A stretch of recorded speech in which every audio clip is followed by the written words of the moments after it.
Hello everyone, welcome back to Mr. Sleepy Crime. I know many of you enjoy listening to these videos as you fall asleep. So before you drift off, I'd love for you to leave a comment letting me know where in the world you're tuning in from, and if you're enjoying the story, don't forget to like and subscribe. Alright, now let's get comfortable, relax, and dive into tonight's stories. Tonight's story is one of patience, persistence, and ultimately, poetic justice, a story of how a serial killer's own ego became his downfall after 3 decades of terror. We're traveling back to January 1974, to the quiet prairie city of Wichita, Kansas, where 4 members of the Otero family would become the first victims of a predator who would haunt the community for over 30 years. But this isn't just another unsolved mystery, this is the remarkable story of how BTK, one of America's most notorious serial killers, was finally brought to justice not by brilliant detective work or advanced forensics, but by his own insatiable need for attention and recognition. It's a story that spans 3 decades, involves letters, poems, and packages sent to police and media, and culminates in one of the most bizarre and ironic captures in criminal history. So settle in as we explore the case of Dennis Rader, the man who terrorized Wichita as BTK, bind, torture, kill, and how his own vanity ultimately led him straight into the arms of justice in 2005. The morning of January 15, 1974, dawned cold and gray in Wichita, Kansas. Julie Otero was preparing to take her youngest children to school when she heard a knock at the front door of their modest home on Edgemore Street. What happened next would launch one of the longest-running serial killer investigations in American history and forever change the sense of security in this quiet Midwestern city. Julie opened the door to find a man claiming to be having car trouble. He seemed ordinary enough, average height, brown hair, wearing a coat and tie. He asked to use the phone, and Julie, being the kind-hearted person she was known to be, invited him inside. It was a decision that would cost her and her family their lives. The man was Dennis Rader, though that name wouldn't be known to investigators for another 31 years. He had been watching the Otero family, studying their routines, waiting for the perfect opportunity. He knew that Joseph Otero worked nights and would be sleeping, that the older children would be at school, and that only Julie and her 2 youngest children would be home. Once inside, Rader pulled out a gun and took control. Joseph Otero, awakened by his wife's screams, tried to fight back but was quickly subdued. Rader had come prepared with rope and cord, and he methodically tied up the entire family, Joseph, Julie, 11-year-old Josephine, and 9-year-old Joseph Jr. What followed was a scene of unimaginable horror. Rader wasn't content with simple murder, he derived pleasure from the process itself. He strangled Joseph Sr. first, then Julie. Young Joseph Jr. was next, hanged in the basement with his hands still bound behind his back. But it was his treatment of young Josephine that revealed the true depths of his depravity. He took her to the basement, assaulted her, and then hanged her, arranging her body in a position that satisfied his twisted fantasies. When 15-year-old Charlie Otero came home from school that afternoon, he made the devastating discovery. Racing through the house calling for his family, he found his father and mother in their bedroom, then his little brother in the basement. When he found his sister Josephine, also in the basement, in a state of partial undress, he immediately called the police. The Wichita Police Department had never seen anything like it. The methodical nature of the killings, the apparent lack of traditional motive like robbery, and the ritualistic positioning of the body suggested they were dealing with a very different type of killer. Detective Bernie Drowitzky, one of the first on the scene, would later say that he knew immediately this wasn't a typical homicide, this was the work of someone who killed for pleasure. The Otero murders shocked Wichita to its core. This was 1974, before the term serial killer had entered common usage, and the concept of someone killing strangers for psychological gratification was foreign to most people. The police initially looked for traditional motives, robbery, revenge, love triangles, but none of the evidence pointed in those directions. Detective Floyd Hannon was assigned as the lead investigator, and he threw himself into the case with determination. The crime scene had been processed meticulously, but the killer had left surprisingly little physical evidence. There were some fingerprints, but they didn't match anyone in the system. There were fibers and other trace evidence, but without a suspect to compare them to, they were of limited value.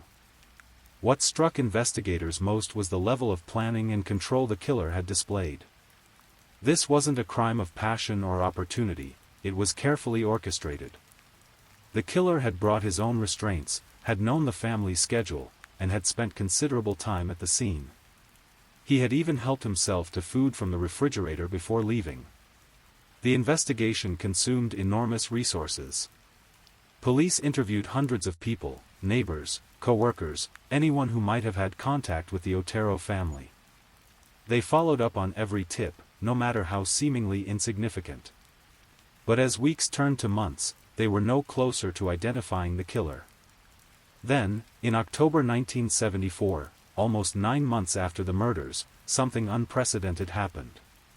The Wichita Eagle newspaper received a phone call from a man who claimed responsibility for the Otero killings.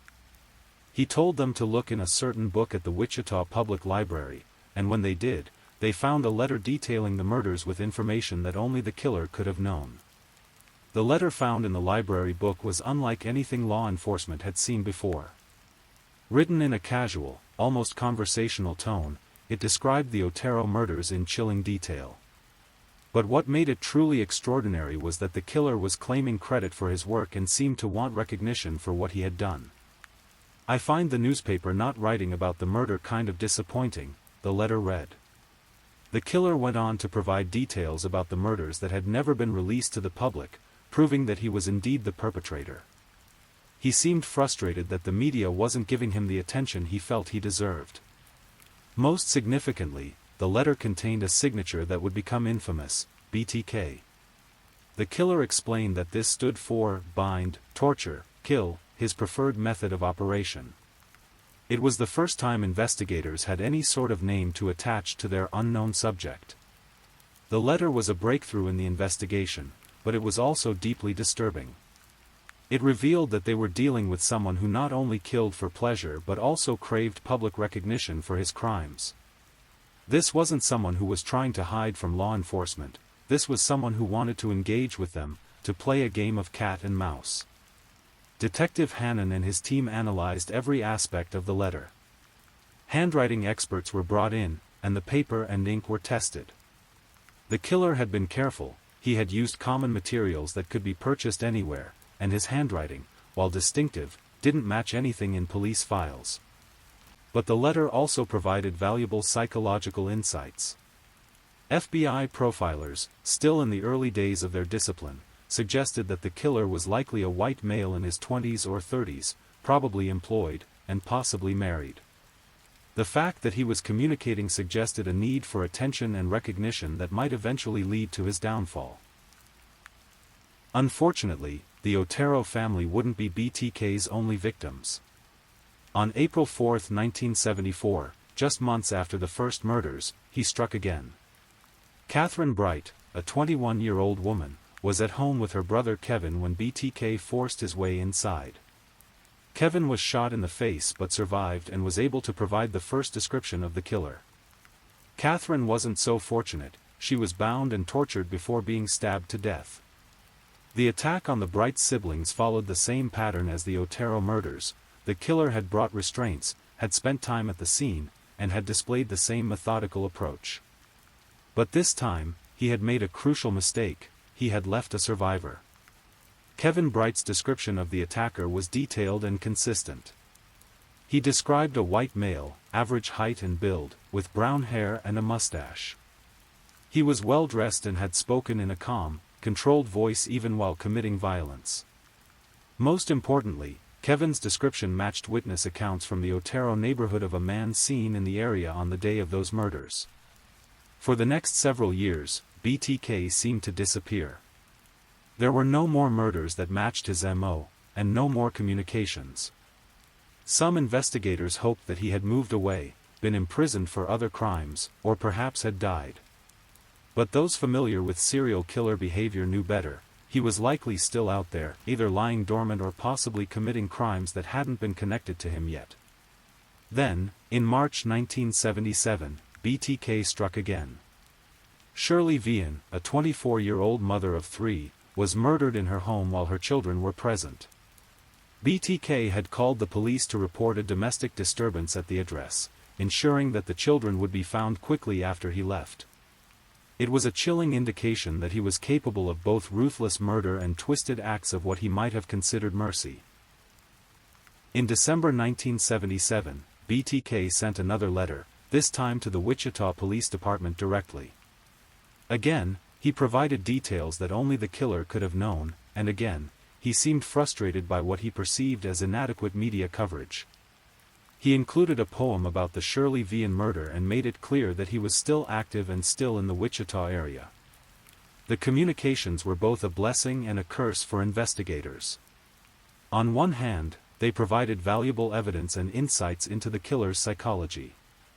On the other hand, they made it clear that BTK was treating the murders as a game, with the police and media as his unwilling participants.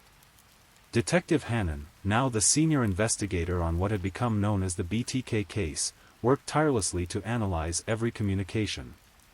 He studied the handwriting, the word choices, the paper, and the postmarks.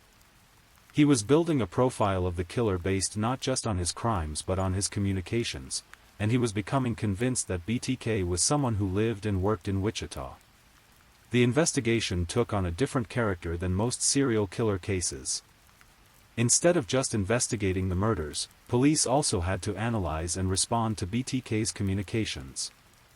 They developed protocols for handling letters and packages, and they worked with media outlets to ensure that coverage didn't inadvertently encourage the killer or provide him with the attention he was seeking. After the 1977 communication, BTK went silent again. Years passed without any confirmed murders or any letters. The case remained open, but resources were gradually shifted to other investigations. Detective Hannon retired, but he never stopped thinking about BTK. He would often work the case on his own time, rereading files and following up on old leads.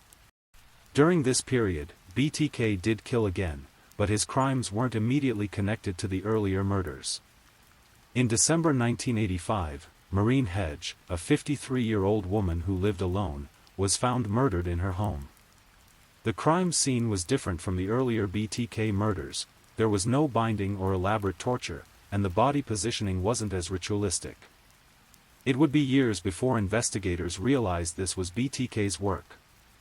In January 1991, Dolores Davis, a 62-year-old grandmother, was abducted from her home and later found murdered in a remote area outside Wichita. Again, the crime didn't immediately fit the BTK pattern, and it was investigated as a separate case. What investigators didn't know at the time was that BTK had been evolving. Dennis Rader was living what appeared to be a normal life. He was married, had children, was active in his church, and worked steady jobs. But he was also developing his killing skills and changing his methods. The long gaps between crimes weren't because he had stopped, they were because he was being more careful and because he was satisfying his murderous urges in other ways. During this time, Rader was also engaging in other criminal behavior that didn't result in murder. He was breaking into homes, stealing women's underwear, and sometimes binding and photographing himself in compromising positions. He was feeding his fantasies without always escalating to murder, which made him much harder to track. In 2004, 30 years after the first BTK murders, the case was thrust back into the headlines when the Wichita Eagle published a story about the upcoming 30th anniversary of the Otero murders. The story mentioned that the case remained unsolved and that BTK had never been caught. For Dennis Rader, reading that story was like lighting a fuse. After years of living in relative anonymity, he was once again consumed by the need for recognition and attention. The story suggested that people had forgotten about BTK, and that was something Rader simply couldn't tolerate. In March 2004, a letter arrived at the Wichita Eagle that would restart the BTK investigation and ultimately lead to the killer's capture. The letter contained a copy of Vicki Wegerle's driver's license and photographs of her body. Wegerle had been murdered in 1986, and her death had never been connected to BTK. The letter was BTK's way of claiming credit for another murder and announcing that he was back. Lieutenant Ken Landwehr of the Wichita Police Department became the lead investigator on the reopened BTK case. Landwehr had been a young officer when the original murders occurred, and he understood both the significance of the case and the psychology of the killer they were dealing with. The 2004 letter was analyzed extensively. DNA technology had advanced significantly since the 1970s, and investigators were hopeful that they might be able to extract genetic material from the letter or its contents. They also brought in new generations of forensic experts to re-examine all the evidence from the original crimes. What followed was one of the most bizarre periods in serial killer history. BTK began a sustained campaign of communication with both police and media outlets. He sent letters, packages, and even computer disks. He seemed to relish the attention and the cat-and-mouse game with investigators. Each communication was more elaborate than the last. BTK sent a word puzzle that, when solved, revealed details about Nancy Fox's 1977 murder. He sent a package containing Dolores Davis's driver's license, proving that he had killed her as well. He even sent a package to a local TV station containing a doll bound with rope in the same manner as his victims. Lieutenant Landwehr made a crucial decision: he would engage with BTK through the media. He held press conferences and gave interviews, always speaking directly to the killer. He knew that BTK craved attention and recognition, and he was willing to give him some of that attention if it would help capture him. The strategy was risky. Some experts worried that engaging with the killer would only encourage him to commit more murders. But Landwehr was betting that BTK's need for attention had become stronger than his need to kill, and that by feeding his ego, he could manipulate him into making a mistake. The approach seemed to work. BTK continued to communicate, but he didn't kill again. Instead, he seemed content to relive his past crimes and bask in the renewed media attention. He sent detailed accounts of murders, maps of locations, and even asked questions about the investigation. By early 2005, BTK had sent numerous communications, and investigators had learned a great deal about him. They knew he was computer literate, that he was familiar with Wichita, and that he had knowledge of police procedures. They also knew that he was becoming increasingly careless. In February 2005, BTK sent a computer disk to a Wichita television station. He had asked in a previous communication whether computer disks could be traced, and Lieutenant Landwehr had publicly assured him that they couldn't be. It was a lie, but one that BTK apparently believed. When investigators examined the computer disk, they made a breakthrough that would end the case. The disk contained a deleted file that revealed it had been used at Christ Lutheran Church in Wichita and was associated with someone named Dennis. A quick check of the church's website revealed that Dennis Rader was the president of the church council. Suddenly, after 31 years, BTK had a name and a face. Dennis Rader was a 59-year-old married father of two who worked as a compliance officer for Park City, a suburb of Wichita. He was active in his church, had served as a Cub Scout leader, and was known in his community as a reliable, if somewhat officious, man. But investigators needed more than just a name, they needed DNA evidence to definitively link Rader to the crimes. They began surveillance while they figured out how to obtain a sample of his DNA without alerting him to their investigation. The solution came from an unexpected source. Rader's daughter was a student at Kansas State University. Investigators obtained a warrant for medical records that included a tissue sample from a Pap smear she had undergone. DNA testing revealed that she was indeed the daughter of the person who had left DNA evidence at the BTK crime scenes. On February 25, 2005, Dennis Rader was driving near his home in Park City when he was pulled over by police for what appeared to be a routine traffic stop. Within moments, he was surrounded by law enforcement officers and was informed that he was under arrest for the BTK murders. Rader's reaction was not what investigators expected. Rather than denying the charges or demanding a lawyer, he seemed almost relieved. He asked how they had caught him, and when told about the computer disk, he expressed frustration at his own mistake. It was as if he had been waiting for this moment for years. During questioning, Rader was cooperative and seemed to take pride in recounting his crimes. He corrected investigators when they got details wrong and provided information about murders that had never been connected to BTK. It became clear that he had been responsible for more deaths than originally thought. What emerged during the interrogation was a portrait of a man who had lived an extraordinary double life. To his family, neighbors, and co-workers, Dennis Rader was a strict but reliable man who took his civic duties seriously. He enforced city ordinances zealously, was active in his church, and seemed to be a devoted family man. But privately, Rader had been feeding increasingly violent fantasies for decades. He had a collection of photographs showing himself bound and posed in various scenarios. He had detailed records of his crimes and had been planning additional murders when he was arrested. He referred to his victims as projects and spoke about his crimes with the detached air of someone discussing a hobby. Rather than face a trial, Dennis Rader chose to plead guilty to 10 counts of first-degree murder. Kansas had no death penalty at the time of his crimes, so he was facing life in prison without parole. On June 27, 2005, he stood before Judge Greg Waller and methodically confessed to each murder. The confession was chilling in its matter-of-fact tone. Rader described each crime in detail, explaining his methods and motivations as if he were giving a technical presentation. He showed no remorse and seemed to take pride in the elaborate planning that had gone into each murder. The victims' families, many of whom had waited over 30 years for justice, were finally able to hear the truth about what had happened to their loved ones. For Charlie Otero, who had discovered his family's bodies in 1974, it was both a relief and a reopening of old wounds. He had spent his entire adult life wondering who had killed his family and why. During the confession, Rader revealed details about crimes that had never been solved. He admitted to killing Maureen Hedge and Dolores Davis, murders that had been investigated separately. He also described numerous other break-ins and assaults that hadn't resulted in murder, giving investigators closure on dozens of unsolved cases. On August 18, 2005, Dennis Rader was sentenced to 10 consecutive life terms without the possibility of parole. Judge Waller noted that while Kansas law prevented him from imposing the death penalty, Rader would die in prison, which was the next best thing to execution. The sentencing hearing was attended by dozens of family members and survivors of BTK's crimes.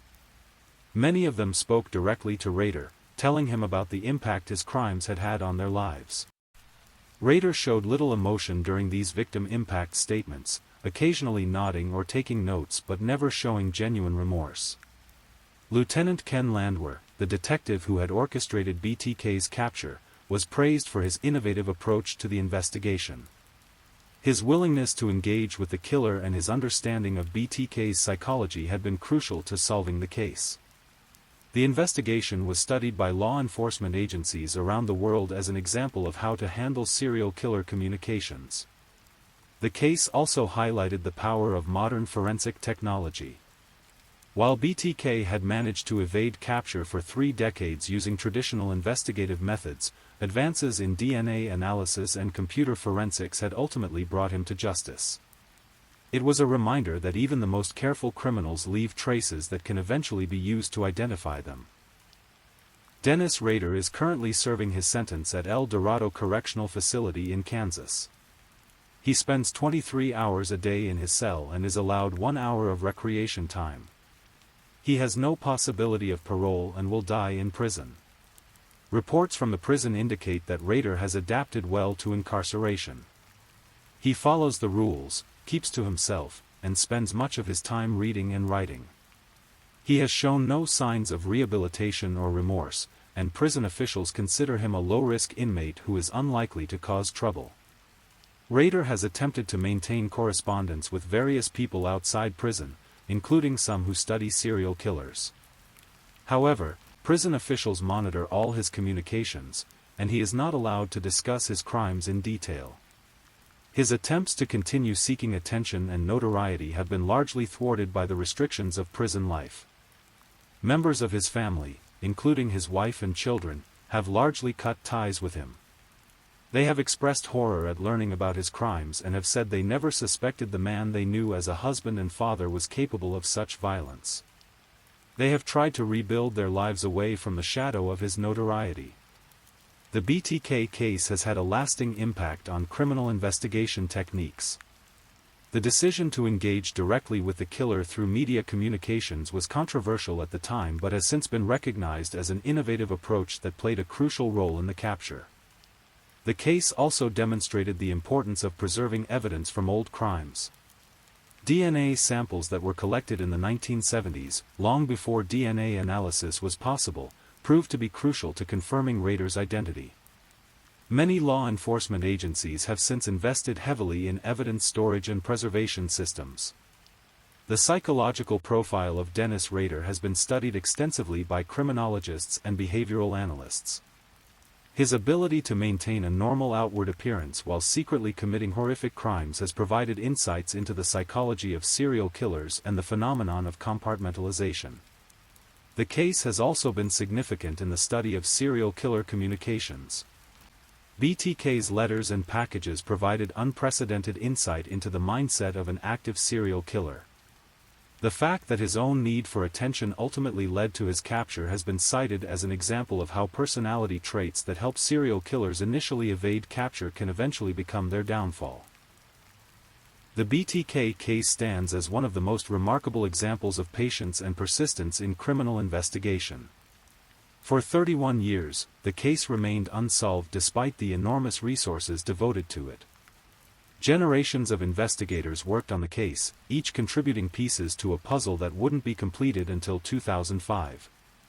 What ultimately solved the case wasn't brilliant detective work or advanced forensic science, it was the killer's own arrogance and need for attention. Dennis Rader's decision to resume communications with police after decades of silence was driven by his ego and his need to be remembered.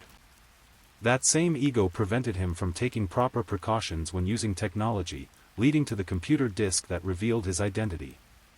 The case provides a measure of justice for the victims and their families, but it also raises troubling questions about how someone can live such a profound double life.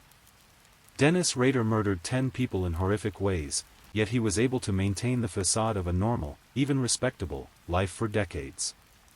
His friends, family, and co-workers had no idea that the man they knew was capable of such evil. For the survivors of BTK's crimes and the families of his victims, Rader's capture and conviction brought closure to a nightmare that had lasted for decades.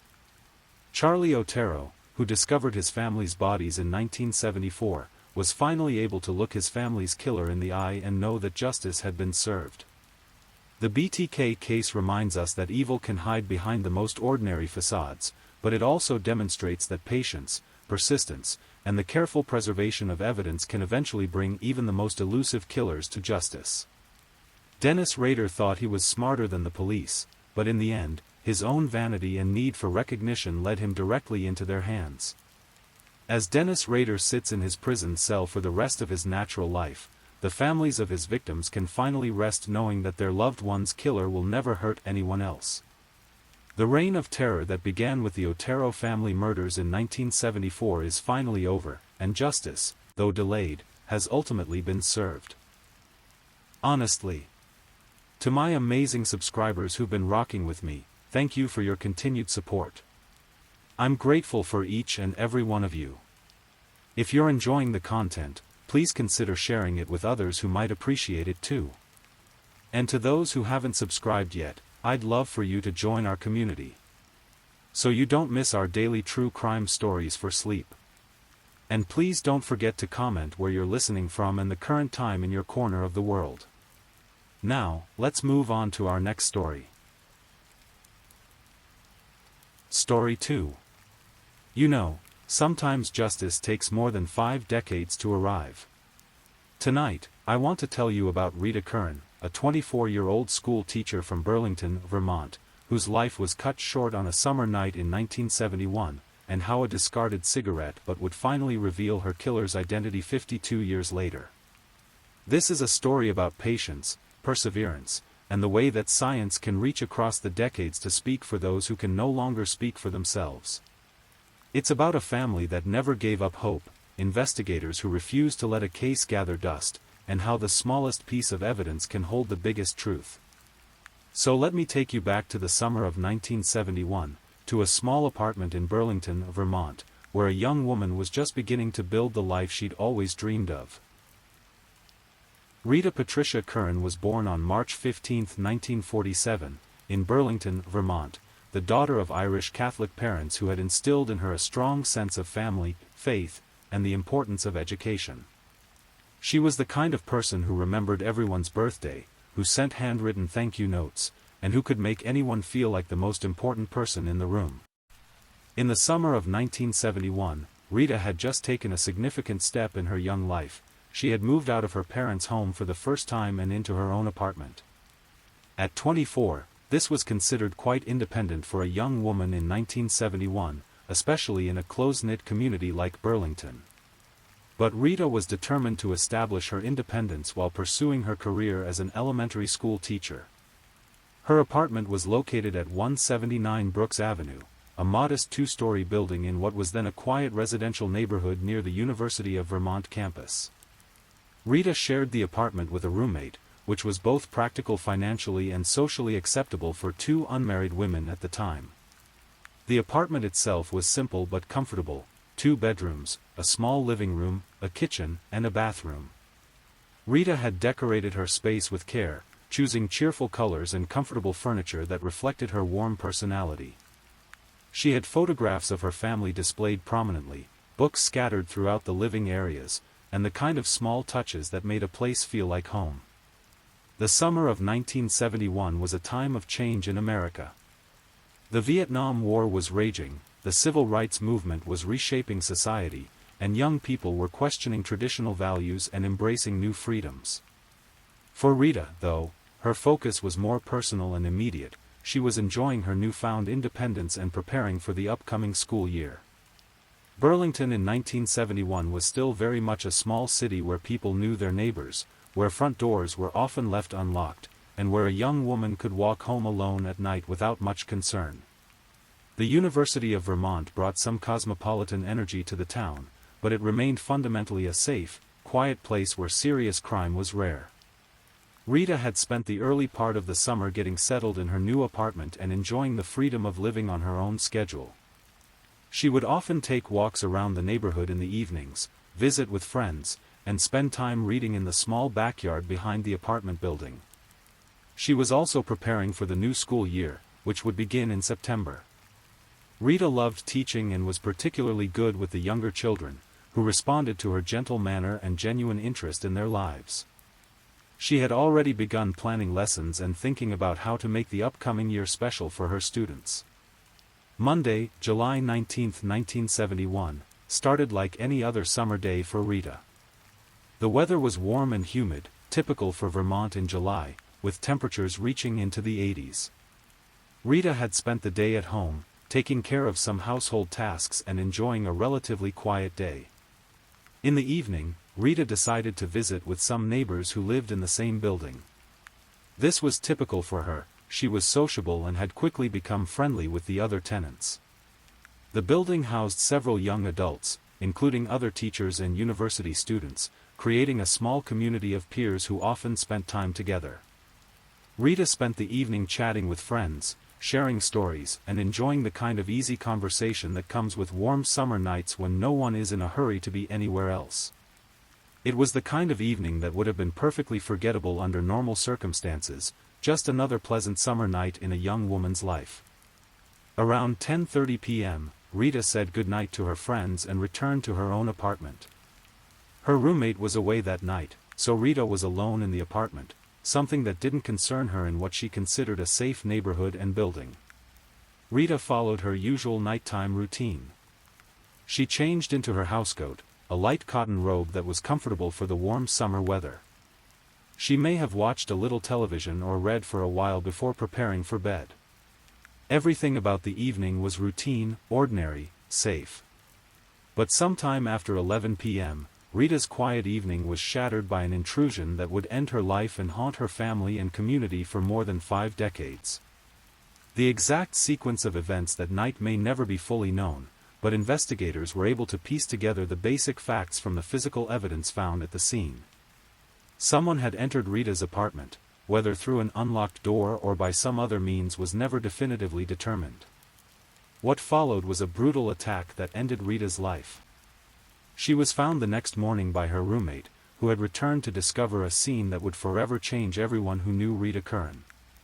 Rita had been stabbed multiple times in what appeared to be a frenzied attack. Her housecoat was torn, suggesting that she had fought against her attacker. The apartment showed signs of a struggle, with furniture displaced and personal items scattered. The violence of the crime stood in stark contrast to everything that Burlington residents thought they knew about their community. This wasn't a robbery gone wrong, nothing of value appeared to be missing from the apartment. This wasn't a crime of opportunity or desperation. This was something else entirely, something that spoke to a level of violence that seemed foreign to the quiet Vermont city. Most disturbing of all, there was no obvious motive and no clear suspect. Rita didn't have enemies, wasn't involved in any dangerous relationships, and had no history of conflict with anyone in her life. She was, by all accounts, exactly what she appeared to be, a kind, gentle young woman who was loved by everyone who knew her. The Burlington Police Department in 1971 was a small force serving a community where serious crime was uncommon. Detective work relied primarily on witness interviews, physical evidence that could be seen and catalogued, and following logical leads through traditional investigative methods. When Rita Curran's body was discovered on the morning of July 20, 1971, the responding officers immediately secured the scene and began the painstaking process of documenting everything they could see. This was before the era of DNA analysis, before advanced forensic photography, before many of the tools that modern investigators take for granted. What they found was a crime scene that was both revealing and frustratingly vague. The physical evidence clearly showed that a violent struggle had taken place, but it didn't immediately point to any particular suspect or motive. The most significant pieces of evidence collected that day included Rita's torn housecoat, which showed clear signs of the struggle and appeared to have biological material on it that could have come from her attacker. There were also several items found near Rita's body that didn't appear to belong to her or have any obvious connection to the apartment. Among the evidence collected was something that seemed almost insignificant at the time, a single cigarette but found next to Rita's right arm. It was a Lark brand cigarette, partially smoked and discarded near where Rita had fallen. The cigarette was carefully collected and catalogued as evidence, even though in 1971 there was no way to extract meaningful biological information from it.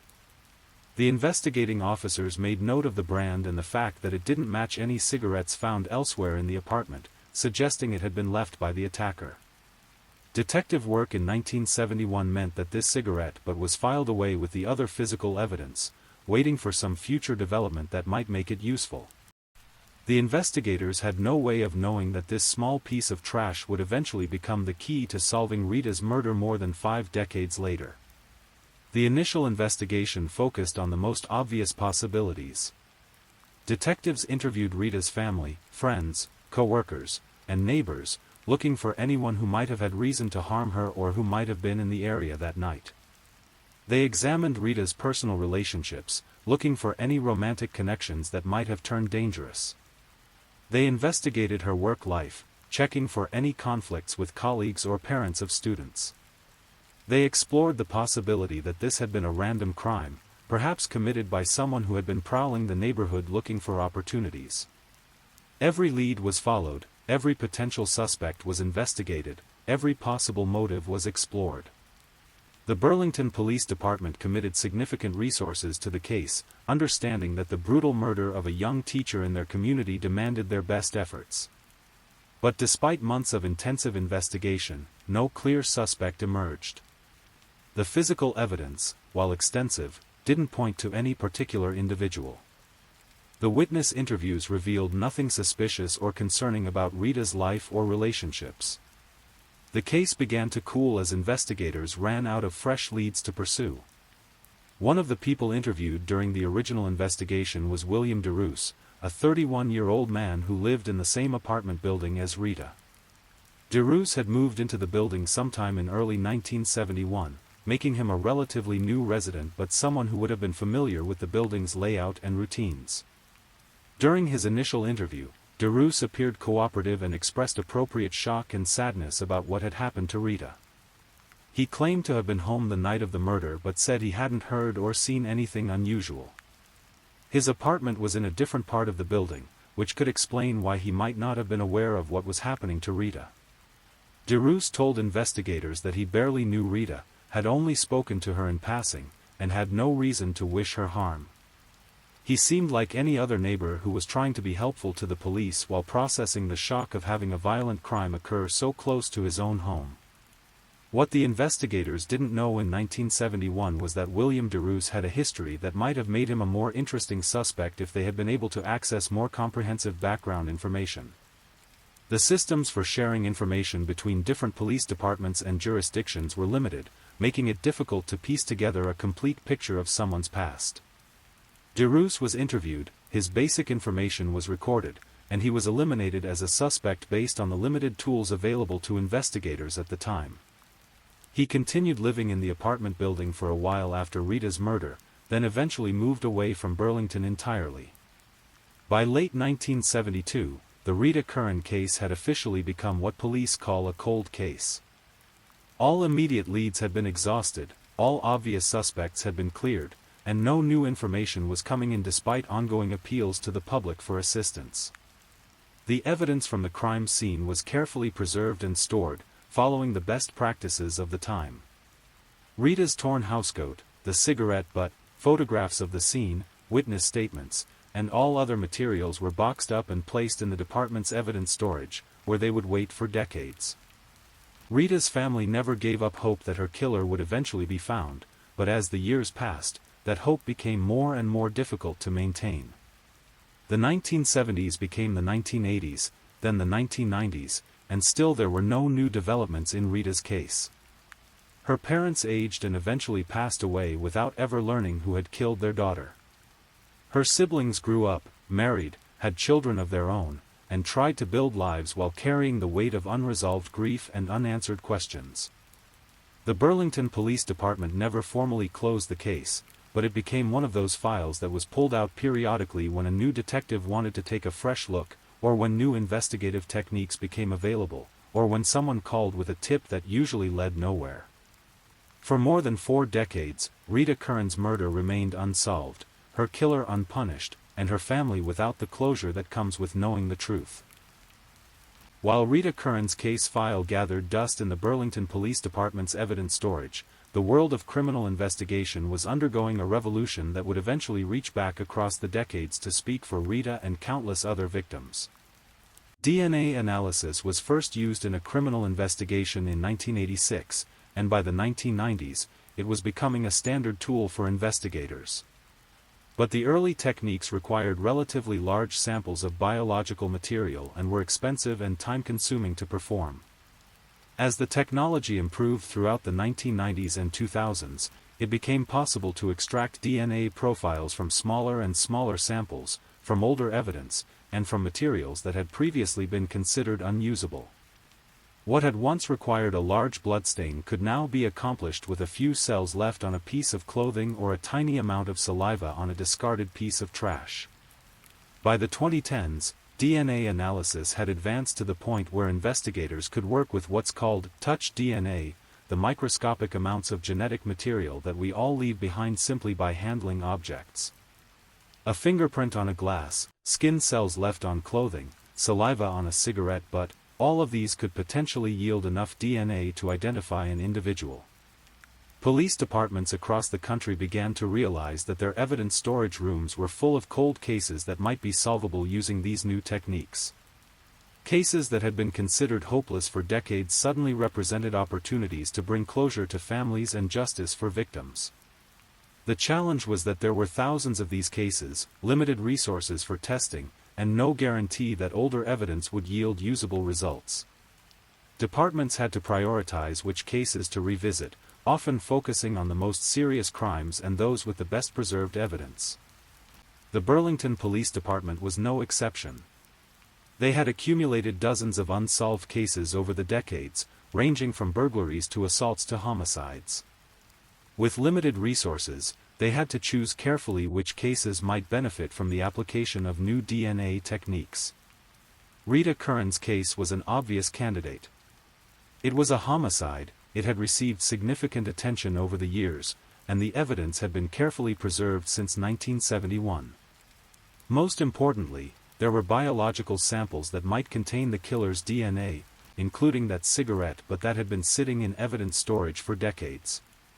In 2019, Lieutenant Detective James Trebe of the Burlington Police Department made a decision that would finally bring justice for Rita Curran.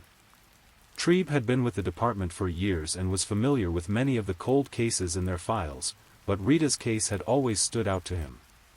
Maybe it was the brutality of the crime, maybe it was the complete lack of obvious motive or suspect, or maybe it was simply the passage of time and the knowledge that Rita's family had been waiting for answers for nearly 50 years.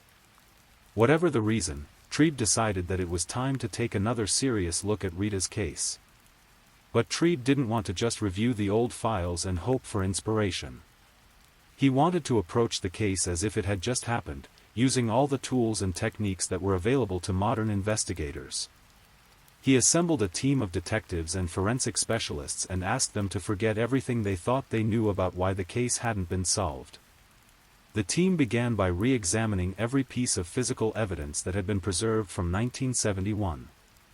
They looked at crime scene photographs with fresh eyes, reviewed witness statements for details that might have seemed insignificant at the time, and catalogued every item that had been collected from Rita's apartment. The centerpiece of the renewed investigation was that cigarette butt, the Lark brand cigarette that had been found next to Rita's body in 1971. 48 years later, advances in DNA technology meant that this piece of trash might finally be able to reveal its secrets. The cigarette butt was sent to the Vermont Forensic Laboratory, where technicians began the delicate process of trying to extract genetic material from evidence that was nearly 5 decades old. There was no guarantee that any usable DNA would be found. Time, storage conditions, and the original handling of the evidence could all have degraded whatever biological material might have been present. But the technicians were able to isolate what appeared to be saliva residue from the cigarette filter, and from that residue, they were able to extract a partial DNA profile.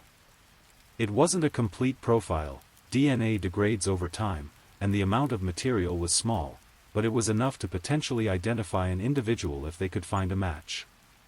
The DNA profile from the cigarette was entered into the Combined DNA Index System, CODIS, the national database that allows law enforcement agencies to compare DNA profiles from crime scenes with profiles from known offenders. But there was no immediate match, suggesting that whoever had smoked that cigarette had never been arrested for a crime that required DNA collection. This is where the investigation might have stalled again, but Lieutenant Trebe and his team weren't ready to give up. They began exploring another approach that had become available in recent years: genetic genealogy. Genetic genealogy represents the cutting edge of cold case investigation, combining traditional detective work with the kind of DNA analysis that has made services like Ancestry.com and 23andMe so popular. The basic idea is that even if a suspect's DNA isn't in the criminal database, it might be possible to identify them through their relatives.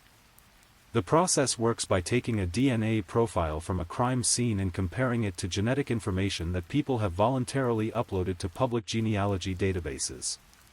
If the crime scene DNA matches some of the genetic markers of people in the database, investigators can begin to build family trees and work backward to identify possible suspects. This technique had been used successfully in several high-profile cases, including the identification of the Golden State Killer in 2018. But it's a complex, time-consuming process that requires specialized expertise and often takes months or years to produce results. The DNA profile from Rita's case was sent to a genetic genealogy company that specializes in working with law enforcement. The analysts began the painstaking process of comparing the crime scene DNA to thousands of profiles in genealogy databases, looking for partial matches that might indicate family relationships. Genetic genealogy work is part science and part detective work.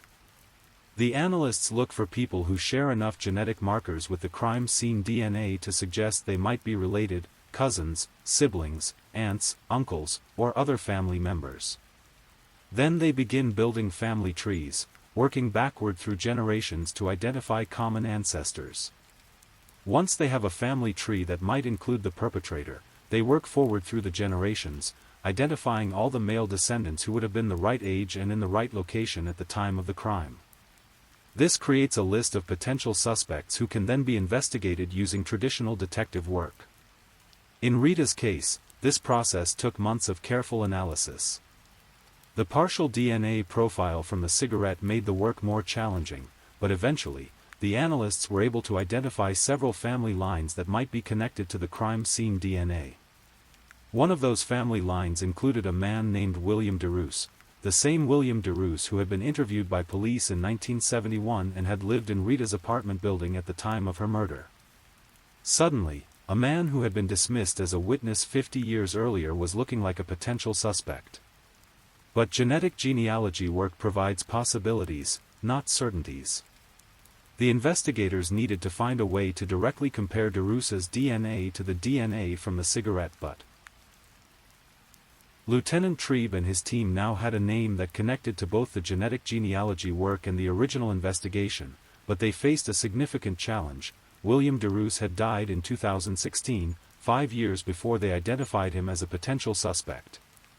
DeRoos had lived a troubled life after leaving Burlington. Records showed that he had moved around frequently, had several run-ins with law enforcement for minor offenses, and had struggled with substance abuse.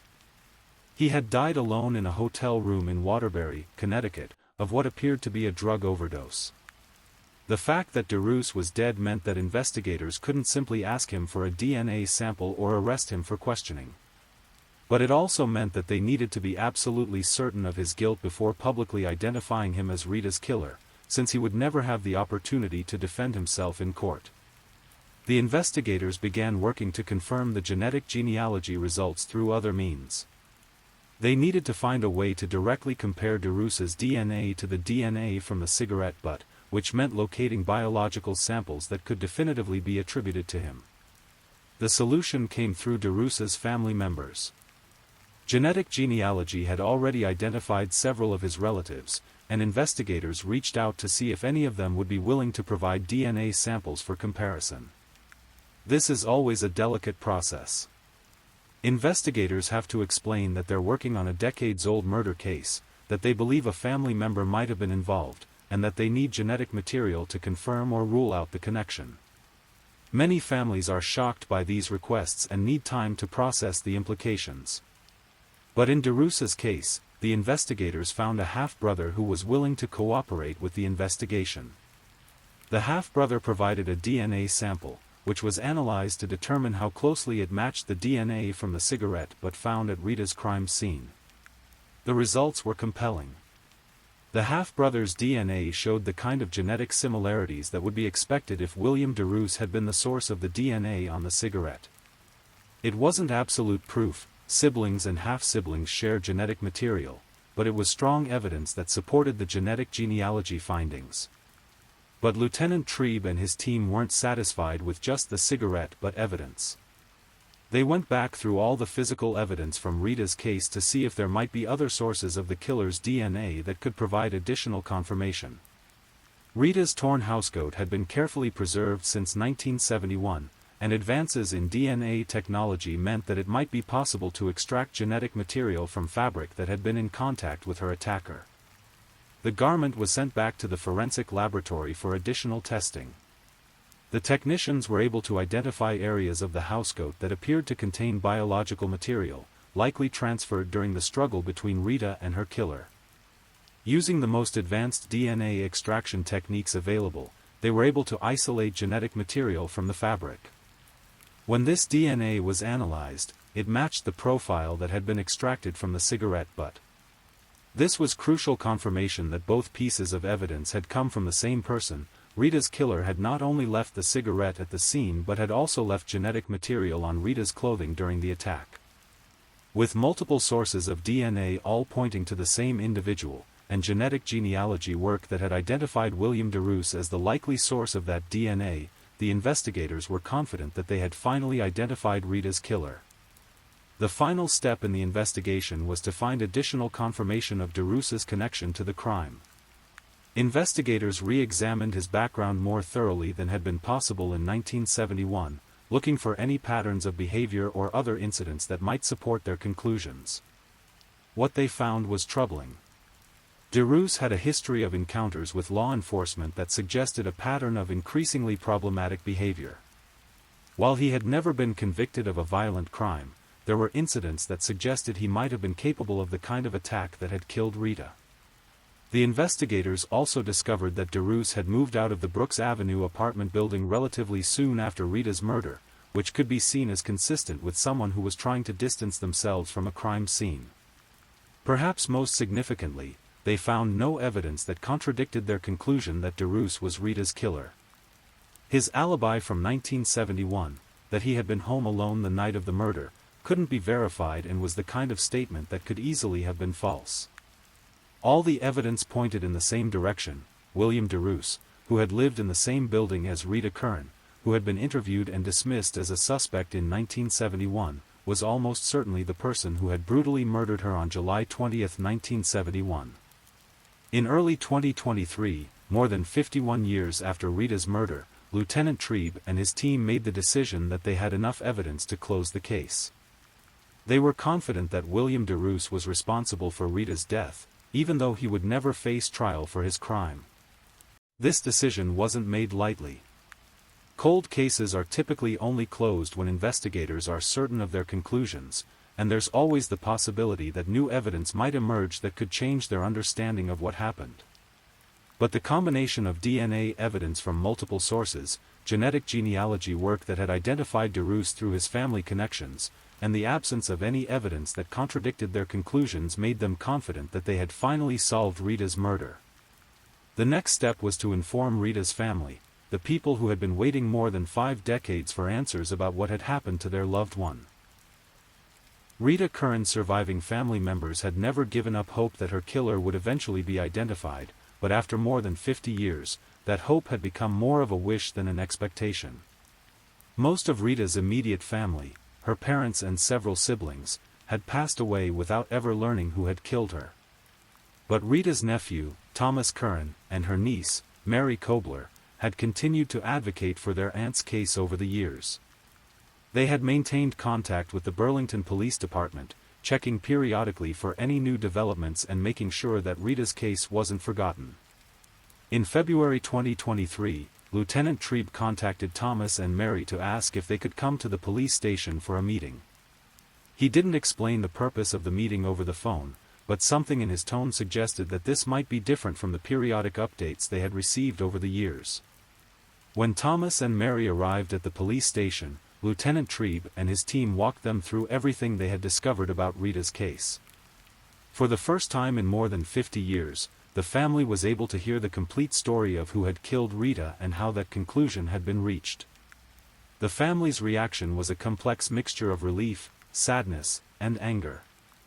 Relief that they finally had answers, sadness that it had taken so long and that so many family members had died without knowing the truth, and anger that William DeRoos had lived for decades after killing Rita and had never been held accountable for his crime.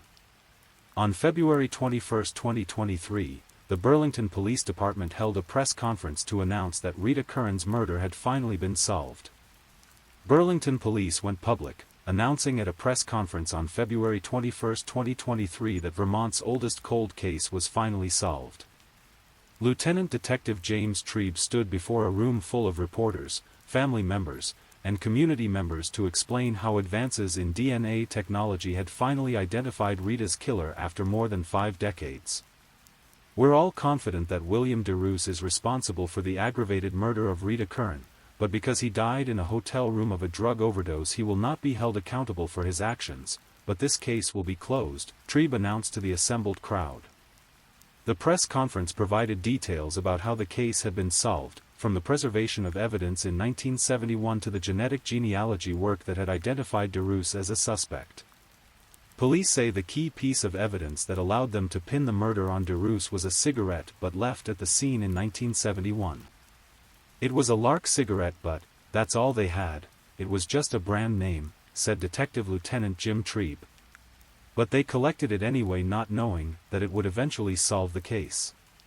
The story of how a discarded cigarette but became the key to solving a 50-year-old murder is a testament to both the foresight of the original investigators and the power of modern forensic science. In 1971, the officers who processed Rita's crime scene had no way of knowing that the cigarette they carefully collected and catalogued would eventually identify her killer. DNA analysis didn't exist, genetic genealogy was the stuff of science fiction, and the cigarette was just one piece of evidence among many. But those investigators followed proper procedures, carefully preserving everything they found at the scene. The cigarette butt was placed in evidence storage, where it waited for nearly 5 decades for science to catch up to the task of making it speak. The cigarette butt was discovered next to Rita's right arm.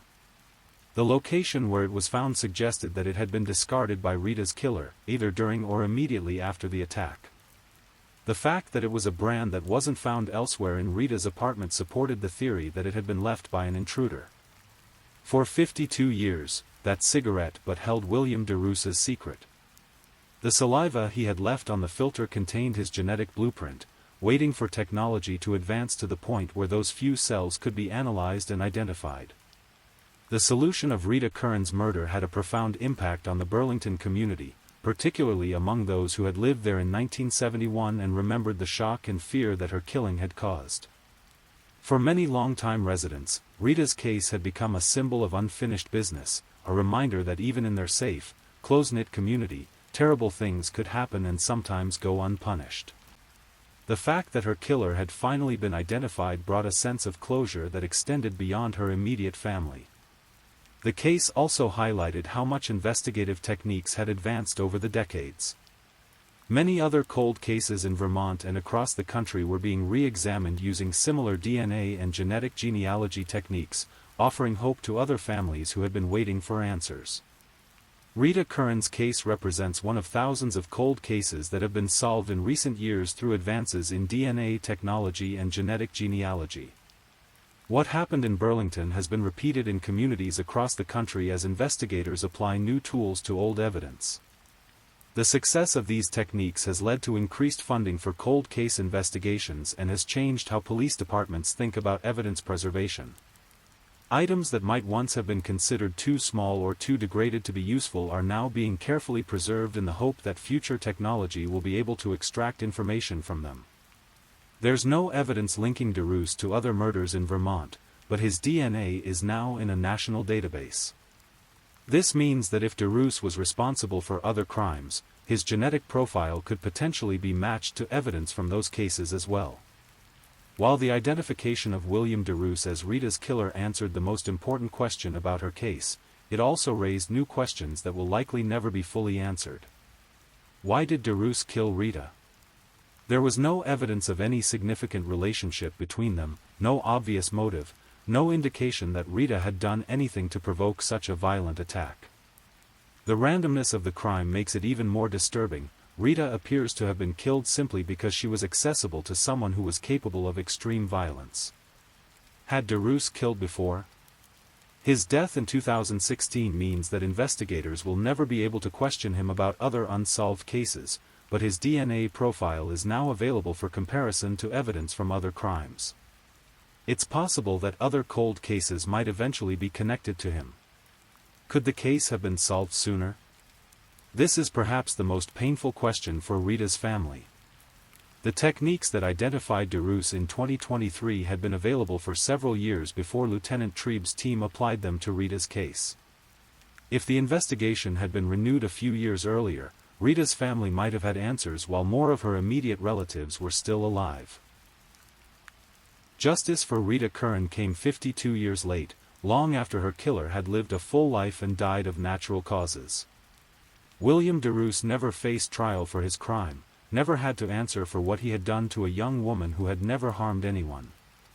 This raises difficult questions about what justice means when it comes so late. Is it enough to finally know the truth, even when punishment is no longer possible? Does the identification of a killer bring meaningful closure when so much time has passed and so many people have died without knowing the answers?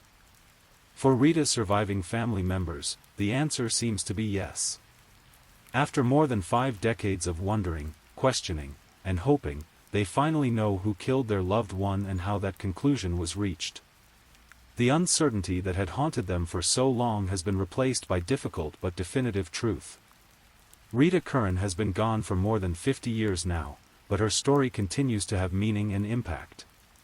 Her case has become an example of how persistence, advancing technology, and careful police work can eventually overcome even the most challenging investigative obstacles. The young teacher who just wanted to live independently and make a difference in children's lives has become a symbol of hope for other families waiting for answers about their own lost loved ones. Her case proves that no matter how much time passes, the truth can still emerge. Rita's family has expressed gratitude not only to the investigators who finally solved her case, but also to the original officers who carefully preserved the evidence in 1971. Those long-ago investigators had no way of knowing that their meticulous work would eventually lead to justice, but their professionalism made that justice possible. Please, if you're still awake and listening, don't forget to comment where you're listening from and the current time in your corner of the world. Also, be sure to like this video and subscribe if you haven't already, so you don't miss our daily true crime stories for sleep. Now, let's move on to our next story. Story 3. Tonight, we're traveling to Riverside County, California, where the Santa Ana winds carry secrets through the desert landscape, and where one September evening in 2023 changed everything for a small community. This is the story of what happened on the Whitewater Preserve Trail, a place where families come to hike, where couples watch sunsets, and where children chase lizards among the Joshua trees. But on September 15, 2023, this peaceful sanctuary became the center of a mystery that investigators are still trying to solve. I'm going to tell you this story slowly, with all the details that matter, because sometimes it's in the quiet moments between the facts where the truth lives. Let me tell you about Rachel Martinez. Rachel was 29 years old, a graphic designer who had moved to Palm Springs just 8 months earlier from Portland, Oregon. She was one of those people who collect interesting rocks, who take photos of cloud formations, who notice the way light changes throughout the day. Rachel had auburn hair that she usually wore in a practical ponytail, and she had this habit of humming while she worked, little melodies that seemed to match whatever she was designing. Her co-workers at the small marketing firm downtown knew her as someone who brought homemade cookies to meetings and who always remembered everyone's birthdays. She lived alone in a small apartment complex called Desert Vista, one of those newer developments with beige stucco walls and red tile roofs that blend into the desert landscape. Her apartment was on the second floor, Unit 2B, and she had filled it with plants, succulents mostly, but also a few hardy houseplants that could handle the desert climate. Rachel had developed a routine since moving to California. Every Tuesday and Friday after work, she would drive to the Whitewater Preserve, about 20 minutes from her apartment. She loved the transition from the developed areas of Palm Springs to the raw desert landscape, loved how the mountains seemed to grow larger as she drove, loved the way the evening light painted everything gold. The Whitewater Preserve sits at the foot of the San Bernardino Mountains, where the desert floor meets the rising peaks. It's a place where the Whitewater River, usually just a trickle by September, cuts through the landscape, creating a green ribbon of cottonwood trees and native palms in an otherwise austere environment. Rachel always parked in the same spot, under a large mesquite tree near the main trailhead. She had a system. She'd sit in her car for a few minutes after arriving, drinking water and checking her phone one last time. Then she'd grab her small backpack, the blue one with patches from various national parks she'd visited, and head out on what locals called the River Loop Trail. September 15, 2023, was a Friday. Rachel had finished work at her usual time, around 5:30 p.m. Her last email was sent at 5:27 p.m., a design proof for a client's brochure with the message, "Final version attached. Have a great weekend." Her coworker, Janet, remembered seeing Rachel pack up her things, noting that she seemed in good spirits, maybe even a little excited about something. The drive from Rachel's office to the Whitewater Preserve takes about 25 minutes if you hit the lights right on Ramon Road. Security cameras at a gas station on East Palm Canyon Drive captured Rachel's silver Honda Civic at 5:43 p.m. She had stopped for gas and bought a bottle of water, her usual routine. She arrived at the preserve around 6:10 p.m. We know this because the preserve has a simple check-in system, not staffed, just a small kiosk where visitors are supposed to sign a logbook. Rachel signed in at 6:12 p.m., noting that she planned to hike the River Loop Trail and expected to return by 7:30 p.m.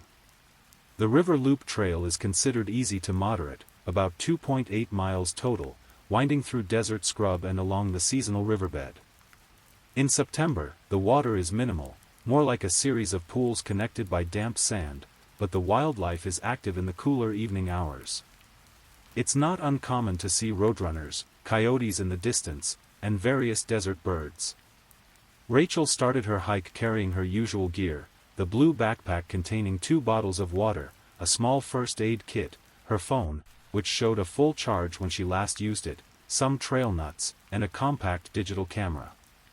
She was wearing her standard hiking outfit, khaki shorts, a light blue long-sleeved shirt for sun protection, her well-worn hiking boots, and a wide-brimmed hat. The last confirmed sighting of Rachel Martinez was at approximately 6:25 p.m., near what hikers call Cottonwood Bend, about 3/4 of a mile into the trail. An elderly couple, the Hendersons from nearby Desert Hot Springs, were finishing their own hike when they passed Rachel going in the opposite direction. Mrs. Henderson later told investigators that Rachel had smiled and nodded as they passed, maybe said hello, it was hard to remember exactly. Mr. Henderson recalled that Rachel seemed to be taking photos of something in the desert scrub, possibly a flowering ocotillo plant, which was unusual for the season. The Hendersons completed their hike and left the preserve around 6:45 p.m. The parking area was nearly empty when they left, just Rachel's Honda Civic and one other vehicle, a white pickup truck that Mr. Henderson didn't pay much attention to at the time. At 7:30 p.m., when Rachel should have returned according to her logbook entry, her car was still there, sitting alone under the mesquite tree. The preserve doesn't have staff on site in the evenings, so there was no one to notice that a hiker had failed to return. At 8:15 p.m., as the desert twilight was fading into darkness, another hiker arrived for a short evening walk, something locals sometimes do to catch the sunset from the preserve's small overlook. This hiker, a man named Tom Rodriguez who lived nearby and walked the trails regularly, noticed Rachel's car in the parking area. The Honda was unlocked, which seemed unusual, and Rachel's purse was visible on the front seat. Tom walked to the trailhead and called out a few times, thinking maybe someone was just running late. When he got no response, he checked the logbook and saw Rachel's entry. That's when he decided to call the Riverside County Sheriff's Department. Deputy Sarah Chen arrived at the Whitewater Preserve at 8:47 p.m. Deputy Chen had been with the Riverside County Sheriff's Department for 6 years and had responded to missing hiker calls before. They were unfortunately common in the desert areas, where people underestimated the terrain or were caught by sudden weather changes. But this case felt different from the start. Rachel's car was indeed unlocked, with her purse, wallet, and car keys sitting on the front passenger seat. Her work badge was clipped to the purse, and her apartment keys were on the same ring as her car keys. It was as if she had simply stepped away from the car for a moment and planned to return quickly. Deputy Chen used her flashlight to examine the vehicle more closely. There were no signs of struggle, no broken glass, no damage to the car. Rachel's phone charger was plugged into the cigarette lighter, and a half-empty water bottle sat in the cup holder. Everything suggested a normal, planned hiking trip. Using her radio, Deputy Chen called for backup and requested the department's search and rescue coordinator. While waiting, she walked to the trailhead and began following the River Loop Trail with her flashlight, calling Rachel's name every few minutes. The desert at night has its own sounds, the distant call of coyotes, the rustle of small animals in the brush, the almost musical sound of wind through the Joshua trees, but there was no human response to her calls. At 9:23 p.m., Search and Rescue Coordinator Lieutenant Mike Torres arrived with additional deputies and 2 volunteer search team members.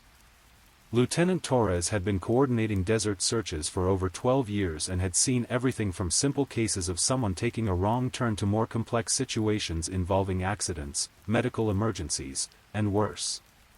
The initial search began at 9:45 p.m. and continued until 2:30 a.m. The team spread out along the River Loop Trail, using powerful LED flashlights and calling out at regular intervals. They found Rachel's first water bottle at the 1.2-mile mark, sitting on a flat rock beside the trail. It was empty, which wasn't unusual. Hikers often finished their water and set the bottle down while resting. Near Cottonwood Bend, where the Hendersons had last seen Rachel, the search team found something more significant: fresh footprints in a patch of soft sand near the seasonal riverbed. The prints matched the tread pattern of Rachel's hiking boots, and they led away from the main trail toward a more rugged area of desert scrub and rock formations. Following these prints in the darkness was challenging, but the search team managed to track them for about 200 yards before losing the trail on harder ground. The prints seemed to follow a rough path through the desert, heading generally northwest toward the base of the mountains. At 11:30 p.m., searcher Maria Santos called out when she found Rachel's hat, the wide-brimmed hiking hat she'd been wearing. It was caught on a creosote bush about 300 yards from the main trail, in the same general direction as the footprints. The hat was intact, not torn or damaged, as if it had simply blown off or been dropped. The discovery of the hat expanded the search area significantly. If Rachel had continued in that direction, she could have covered a lot of ground, and the terrain became increasingly difficult: more rocks, steeper inclines, and easier places to get lost or injured. The search coordinator made the decision to call in additional resources for the following morning and to suspend the overnight search for safety reasons. Saturday, September 16th, brought clear skies and temperatures that would reach 95 degrees by afternoon. The expanded search began at 6 a.m. with 12 trained search and rescue volunteers, 2 deputies, and a helicopter crew from the Riverside County Sheriff's Department. The helicopter, piloted by Officer Jessica Park, began systematic grid searches of the area where Rachel's footprints and hat had been found.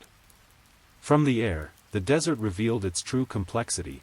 What looked like simple flat terrain from ground level was actually a maze of washes, rock formations, and hidden valleys where someone could easily become disoriented. On the ground, search teams worked in pairs, following compass bearings to ensure they covered every section methodically. The volunteers included experienced desert hikers who knew the area well, including retired park ranger Frank Williams, who had spent 30 years working in various California desert preserves. At 8:15 a.m., about half a mile from where the hat was found, searcher David Kim discovered Rachel's camera. It was sitting on a boulder, as if it had been placed there deliberately rather than dropped. The camera was still functional, and its memory card contained 47 photos from Rachel's hike that evening. Most of the photos were typical hiking shots: desert landscapes, close-ups of interesting plants, a few pictures of the mountains in the distance. But the last several photos were different. They showed what appeared to be an old mining site, rusty equipment, the remains of wooden structures, and a partially collapsed shaft opening in the mountainside. The timestamp on the final photo was 6:43 p.m., 18 minutes after the Hendersons had seen Rachel near Cottonwood Bend. These photos provided the first real clue about where Rachel had gone after leaving the main trail and why she might have ventured into the rough terrain. The discovery of the mining site photos changed everything about the search. Frank Williams, the retired park ranger, immediately recognized the location from the images. It was an abandoned copper mine from the 1940s, about 2 miles from the main trail in an area that was technically still within the preserve boundaries but rarely visited by casual hikers. "I haven't been up to that old mine in probably 15 years, Williams told the search coordinator. "It's not on any of the trail maps, and there's no real path to get there. You have to know it exists and really want to find it."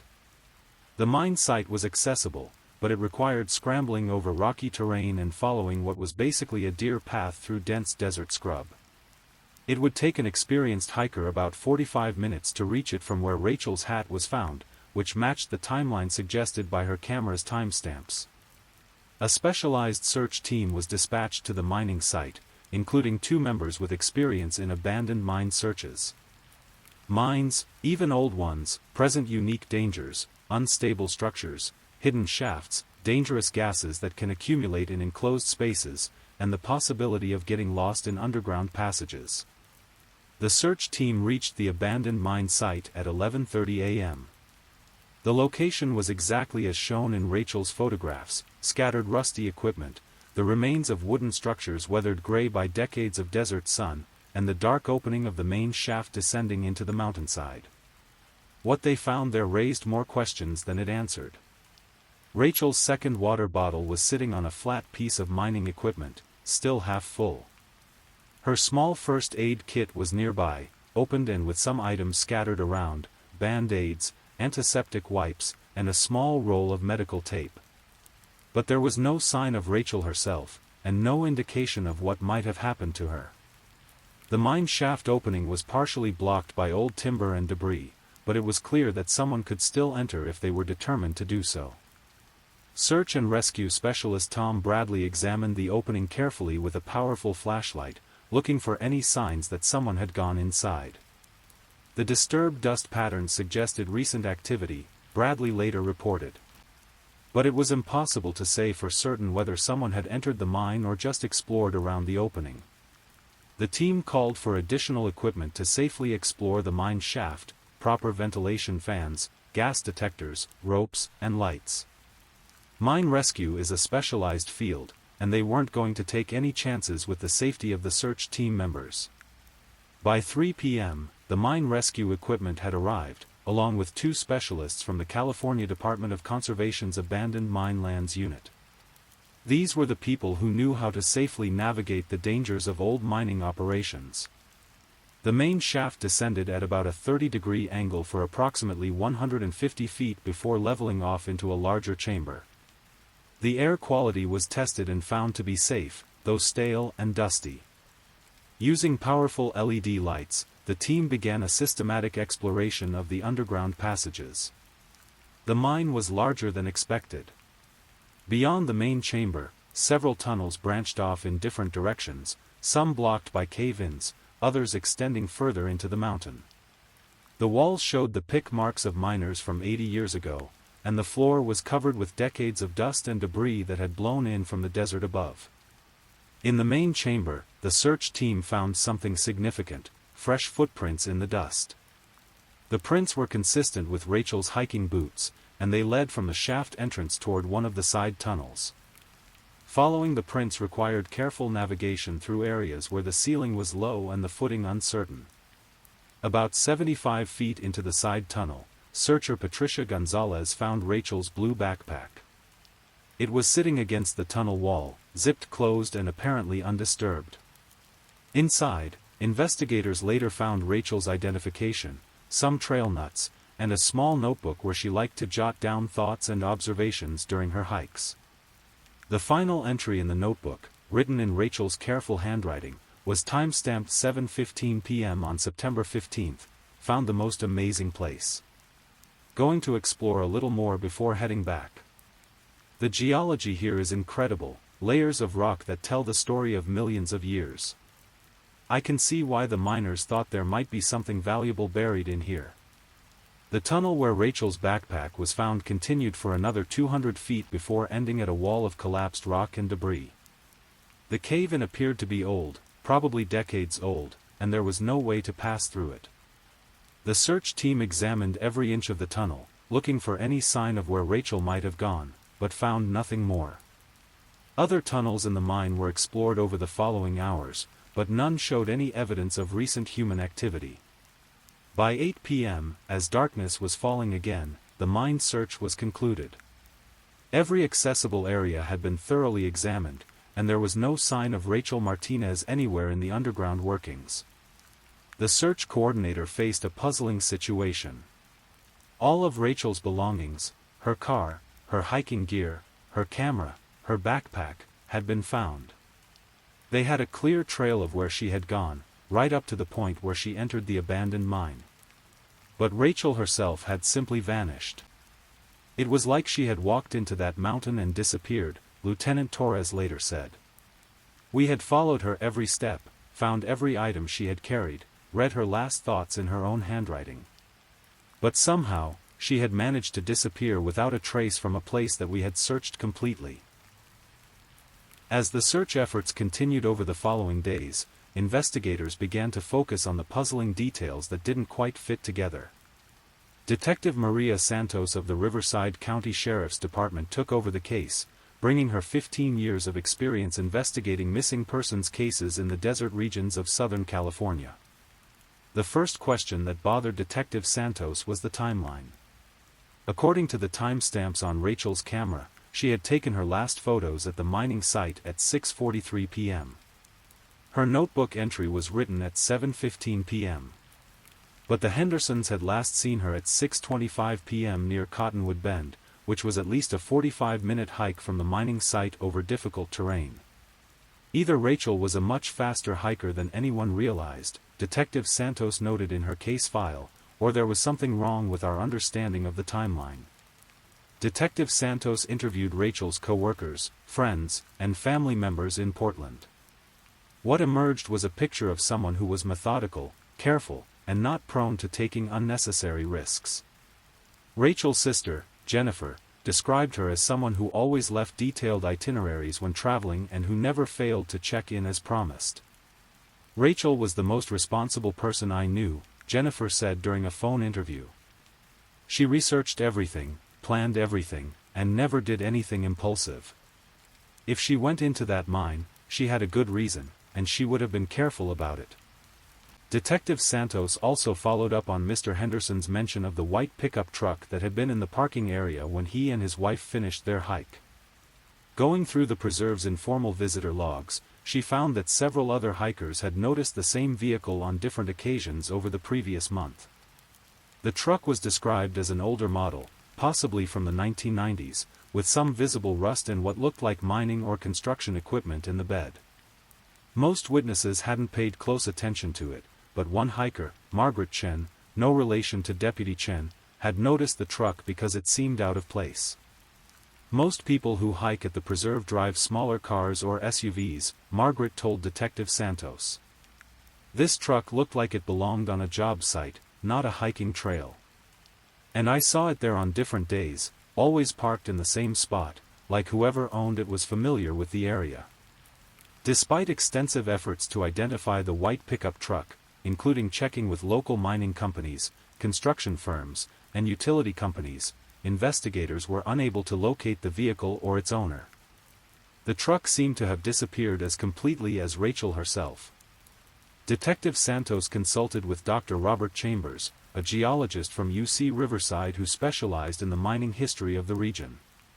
Dr. Chambers had actually visited the abandoned copper mine several years earlier as part of a historical survey and was familiar with its layout and structure. That mine was never particularly productive, Dr. Chambers explained. It was worked sporadically in the 1940s and early 1950s, then abandoned when the copper prices dropped. The main shaft goes down about 150 feet, then branches into maybe 6 or 7 side tunnels. Most of them dead-end or have collapsed over the years. But Dr. Chambers also revealed something that the search teams hadn't discovered. The mine was connected to at least 2 other mining sites in the area through a series of natural caves and older mine workings. The connections were shown on old mining surveys from the 1940s, but the passages were considered too dangerous to explore even when the mine was active. If someone knew about those connections, Dr. Chambers said, they could potentially enter the mine from one location and exit from another, maybe a mile or more away. But it would be extremely dangerous. Those old passages could collapse at any time, and there are vertical shafts that drop 50 or 60 feet without warning. This revelation led to expanded searches of other old mining sites in the area, but after 3 more days of intensive searching, no additional evidence was found. One of the most puzzling aspects of Rachel's disappearance was what happened to her cell phone. The device was never found, despite thorough searches of the mine, the trails, and the surrounding desert. Detective Santos obtained Rachel's phone records and discovered something interesting. Rachel's phone had last connected to the cell tower at 7:23 p.m. on September 15, 8 minutes after her notebook entry was written in the mine. The connection was brief, lasting only long enough for the phone to check for messages, and no calls were made or received. The cell tower location data suggested that the phone was somewhere in the general area of the mine when it last connected, which was consistent with where Rachel was known to be.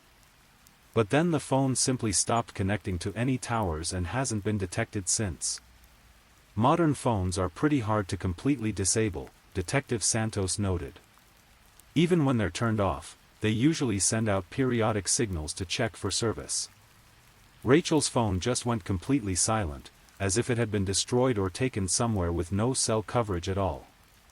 Investigators also discovered that Rachel had received a text message at 7:20 p.m., just 3 minutes before her phone last connected to the tower. The message was from an unknown number and contained only a short phrase, "Are you ready?"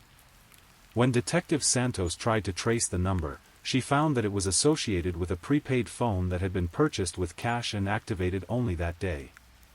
The phone that sent the message to Rachel also went silent after 7:23 p.m. and has never been active again. As autumn turned to winter and the search for Rachel Martinez continued with diminishing intensity, Detective Santos found herself with a case file full of evidence that somehow failed to tell a complete story. Every physical clue had been found and catalogued, every witness had been interviewed, every possible location had been searched. But Rachel herself remained missing. The official theories fell into 3 main categories, each with its own problems and unanswered questions. The first theory was that Rachel had suffered an accident in the mine, perhaps a fall down one of the unmapped shafts that Dr. Chambers had mentioned, or been trapped by a collapse in one of the unstable passages. This would explain why her body hadn't been found in the areas that were searched. But it didn't explain the mysterious text message, the missing phone, or how all of her gear ended up scattered in different locations. The second theory was that Rachel had encountered someone else at the mining site, possibly the owner of the white pickup truck, and that something had gone wrong. This would explain the text message and the phone disappearing. But it didn't explain why there were no signs of struggle, why Rachel's notebook suggested she was planning to continue exploring, or how someone could have removed her from the mine without leaving traces. The third theory was the most disturbing, that Rachel's disappearance was planned, either by herself or by someone else who had been watching her hiking patterns and knew she would be at the preserve that evening. The fact that the mysterious text message was sent from a phone that was only active for 1 day suggested premeditation. But this theory required believing that Rachel had either chosen to disappear or had been targeted by someone who went to elaborate lengths to cover their tracks. Today, more than a year later, Rachel Martinez is still missing. Her case remains open with the Riverside County Sheriff's Department, and Detective Santos continues to follow up on occasional tips and reports. The preserve has installed better lighting in the parking areas and improved trail signage, partly in response to Rachel's disappearance. Rachel's family has never stopped searching. Her sister Jennifer has made multiple trips to California, hiking the trails herself and distributing flyers with Rachel's photo. She's convinced that someone in the area knows what happened that September evening. Rachel didn't just vanish into thin air, Jennifer says. Someone knows something. Someone saw something. Maybe they don't realize how important it is, or maybe they're afraid to come forward. But someone out there has the answers we need. The white pickup truck was never found, despite extensive searches and appeals to the public. The mysterious phone number that sent the final text message has never been traced to an actual person. And the abandoned mine, after being thoroughly documented and explored, was sealed by the county for safety reasons. In the months following Rachel's disappearance, other hikers at the Whitewater Preserve sometimes reported an uneasy feeling near the sealed mine site. Some said they heard sounds coming from underground, voices calling or equipment moving, though investigators who checked found nothing. These reports were likely just the normal sounds of the desert, wind through rock formations, the settling of old timber in the abandoned mine, the calls of coyotes echoing off the mountains. But they added to the sense that the desert was keeping secrets, that something important remained hidden beneath the surface of this case. The preserve continues to be popular with hikers and nature lovers. Most visitors know nothing about what happened to Rachel Martinez, and they enjoy the same peaceful desert landscapes that drew her there on that September evening. The Whitewater River still flows seasonally through its bed, the cottonwood trees still provide shade for wildlife, and the mountains still catch the evening light in spectacular displays of color. But for those who know the story, there's always a sense of something unfinished, some question that remains unanswered. Rachel's silver Honda Civic has been returned to her family in Portland. Her apartment in Palm Springs has been cleaned out, her job filled by someone else. Life has moved on, as it always does. Yet somewhere in the vast desert landscape of Riverside County, the truth about what happened to Rachel Martinez on September 15, 2023, is still waiting to be discovered. Stories like Rachel's remind us that even in our modern world, with all our technology and communication systems, it's still possible for someone to simply disappear. The desert has always been a place of mystery, where the line between the known and unknown remains thin. Maybe someday, a hiker will discover something that everyone else missed.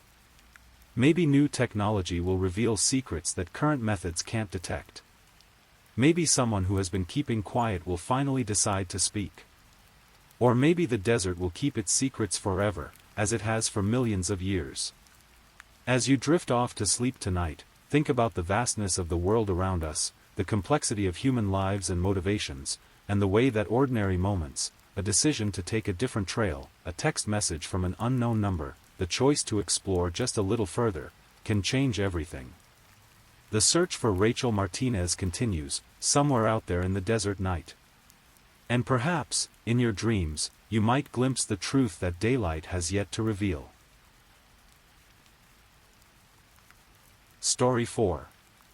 The snow was falling gently across the affluent coastal town of Cohasset, Massachusetts, as 2023 began. Like many New England communities, Cohasset embodied the picture of American suburban tranquility, tree-lined streets, colonial homes, and the kind of quiet where neighbors knew each other's names. But beneath this serene surface, a story was unfolding that would capture national attention and leave a family forever changed. This is the story of Anna Walsh, a 39-year-old mother of 3 young boys, whose disappearance on New Year's Day would expose a web of deception, financial fraud, and ultimately, alleged murder. It's a case that began with a missing person report and evolved into one of the most closely watched criminal proceedings in recent Massachusetts history. Anna's story isn't just about what happened to her, it's about the complexities of modern marriage, the secrets people keep, and how quickly a life can disappear without a trace. Tonight, we'll walk through every detail of this case, from the last confirmed sighting of Anna to the courtroom drama that continues to unfold. Anna Nip Walsh lived what appeared to be a divided but successful life. During the week, she worked as a regional manager for Tishman Speyer, a prestigious real estate development company in Washington, D.C. The job was relatively new, she'd started within the past year, but it represented the kind of career advancement that Anna had been working toward. Her colleagues described her as professional, dedicated, and someone who took pride in her work. On weekends, Anna would return to her family home in Cohasset, where she lived with her husband Brian and their 3 young sons, ages 2, 4, and 6. The boys were the center of Anna's world. Friends and family consistently described her as a devoted mother who would never voluntarily leave her children. This detail would become crucial as investigators tried to piece together what happened to her. The Walsh family lived at 7 Chief Justice Cushing Way, a comfortable home in one of Cohasset's nicer neighborhoods. Brian Walsh, 47, had a more complicated background than his wife. He'd been involved in various business ventures over the years, some more successful than others.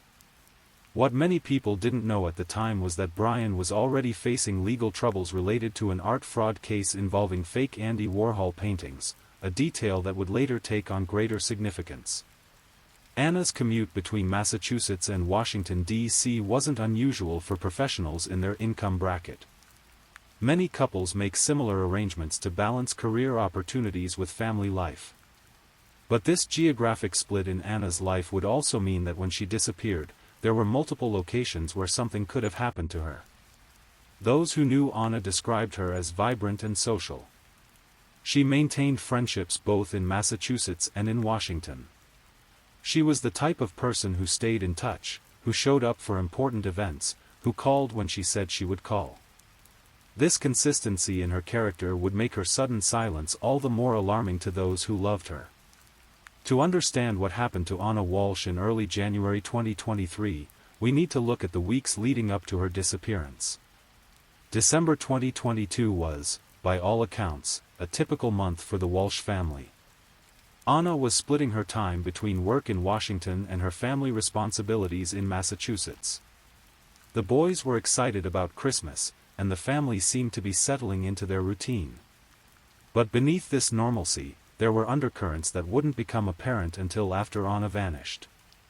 Court documents would later reveal that Anna had been having an affair with a man in Washington, D.C., someone she'd actually spent Thanksgiving with in Ireland, traveling there without her husband's knowledge. This relationship had been going on for several months, and while it adds a layer of complexity to the story, investigators would determine that this affair didn't play a direct role in what ultimately happened to Anna. The man Anna was involved with would later cooperate fully with investigators. He provided them with communications he'd had with Anna, helped establish timelines, and gave them insight into Anna's state of mind in the weeks before she disappeared. According to his account, Anna seemed happy in this relationship but also conflicted about her marriage and her future. Meanwhile, Brian Walsh was dealing with his own legal issues. The art fraud case involving the fake Warhol paintings was moving through the court system, and Brian was facing the possibility of significant jail time. He'd already been sentenced to more than 3 years behind bars and ordered to pay $475,000 in restitution. This financial pressure and legal stress would later be examined as potential motives in Anna's disappearance. As December drew to a close, Anna made plans to return to Massachusetts for New Year's Eve. She wanted to be with her boys for the holiday, despite whatever complicated feelings she might have had about her marriage. This decision to come home for New Year's would prove to be fateful. December 31, 2022, was a Saturday. Anna Walsh arrived home in Cohasset to spend New Year's Eve with her family. By all accounts, the evening was quiet, a typical suburban New Year's with young children. The boys went to bed at their usual time, and Anna and Brian stayed up to see in 2023. What happened that night between Anna and Brian Walsh remains known only to them.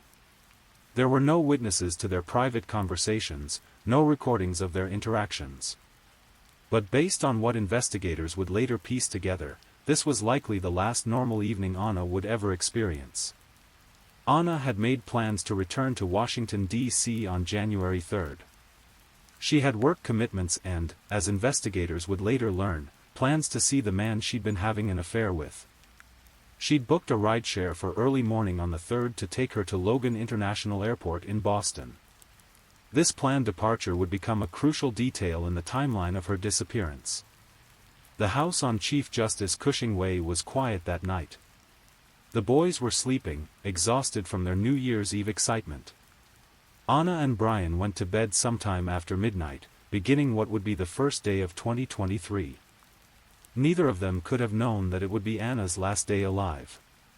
As January 1, 2023, dawned cold and clear in Massachusetts, Anna Walsh began what investigators now believe were the final hours of her life. The mundane details of that morning, what she ate for breakfast, what she wore, what she said to her children, would soon become the subject of intense scrutiny by law enforcement and legal teams. The morning of January 1, 2023, began like any other holiday morning in the Walsh household. The boys were excited about their New Year's Day, and Anna was present and engaged with them. According to Brian's later statements to police, Anna seemed normal that morning, nothing unusual about her behavior or demeanor. But what happened later that day remains one of the central mysteries of this case. Brian Walsh would tell investigators several different versions of events, each one slightly different from the last, creating a pattern of inconsistency that would ultimately contribute to his arrest and indictment for murder. In Brian's initial account to police, he said that Anna left the house sometime in the afternoon on January 1st. He claimed she received a work emergency and needed to return to Washington, D.C. immediately. According to this version, Anna called for a rideshare, gathered her things quickly, and left the house. Brian said he was in another part of the house and didn't see her leave, and he didn't think to question her sudden departure because work emergencies weren't unusual in Anna's job. But investigators would quickly discover problems with this story. There was no record of Anna calling for a rideshare on January 1st. Her scheduled rideshare for January 3rd remained unchanged in the app. Her cell phone, which she always carried with her, had stopped transmitting location data from the family home and never moved beyond that location. Most tellingly, Anna never showed up for work on January 3rd, and she never contacted her employer to explain her absence, something that was completely out of character for her. As investigators dug deeper into the events of January 1st, they began to focus on Brian's activities that day and in the days that followed. Cell phone data would show that Brian left the house multiple times on January 1st and made several trips to various locations around the South Shore of Massachusetts. These trips would become central to the prosecution's case against him.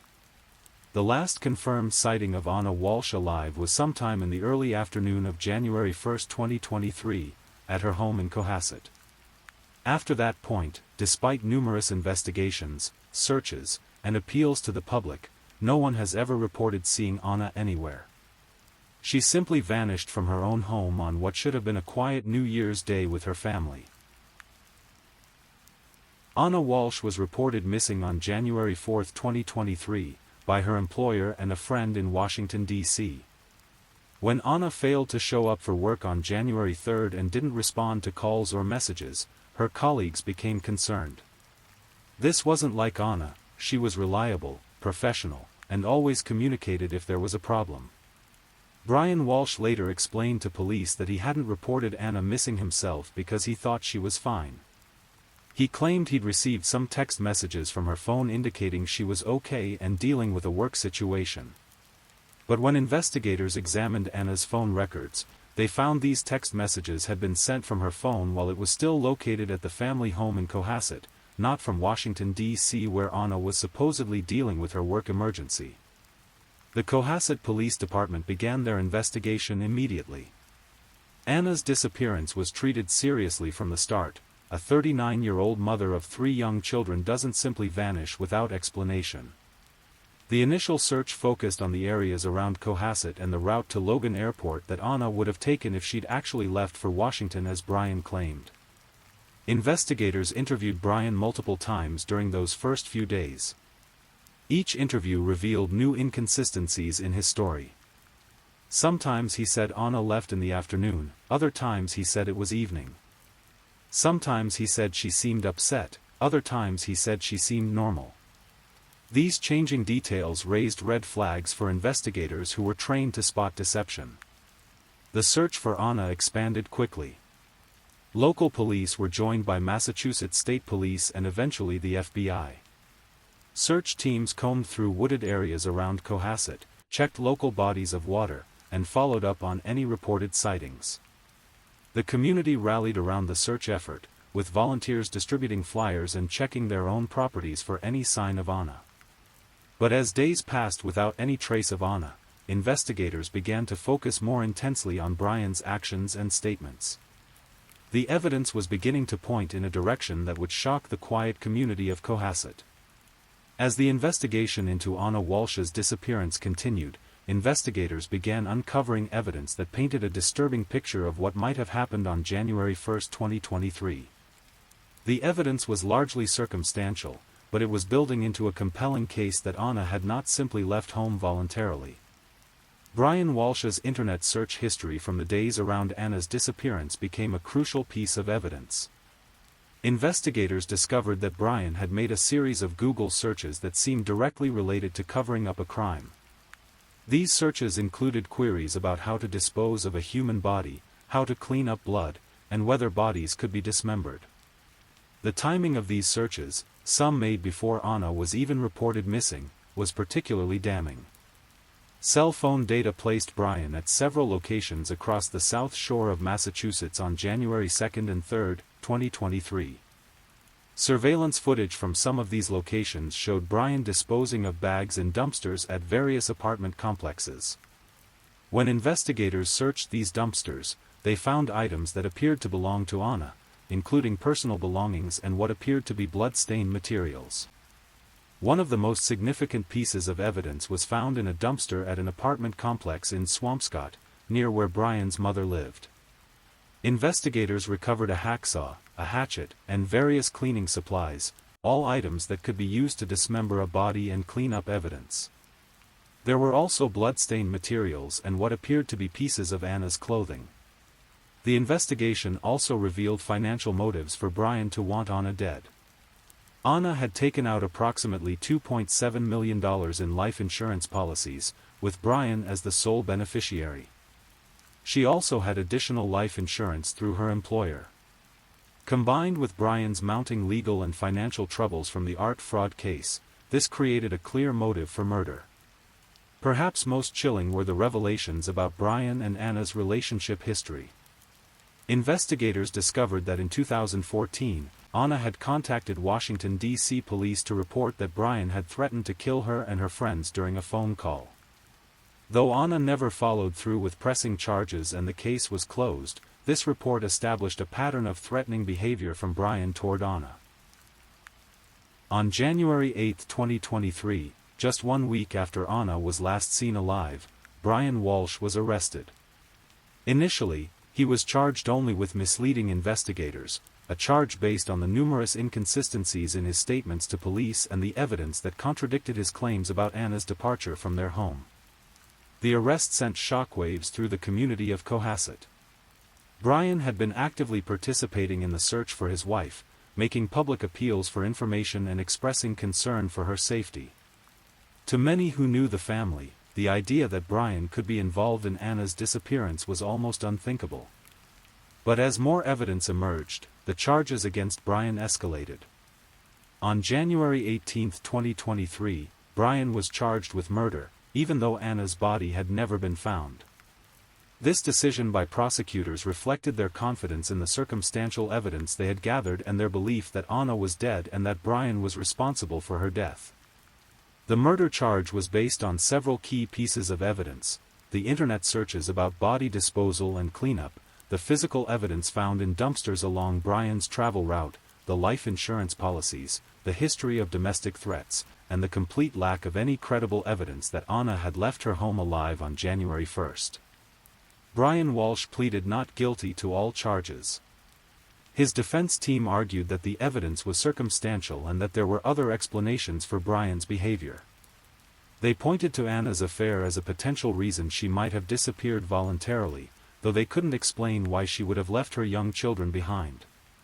The case began moving through the Massachusetts court system, with intense media attention focused on every development.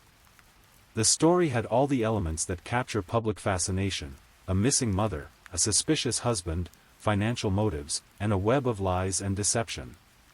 Even after Brian Walsh's arrest and indictment for murder, the investigation into Anna's disappearance continued. Law enforcement agencies from multiple jurisdictions worked together to build the strongest possible case against Brian and to continue searching for Anna's remains. The search for Anna's body expanded beyond Massachusetts. Investigators looked at locations where Brian had traveled in the past, places that might hold significance for him, and areas where a body could be concealed. Despite extensive searches involving K-9 units, dive teams, and ground-penetrating radar, Anna's remains have never been found. This absence of a body presented challenges for prosecutors, but it wasn't insurmountable. Massachusetts law allows for murder charges to be filed even when a victim's body hasn't been recovered, provided there's sufficient evidence that the person is dead and that a crime occurred.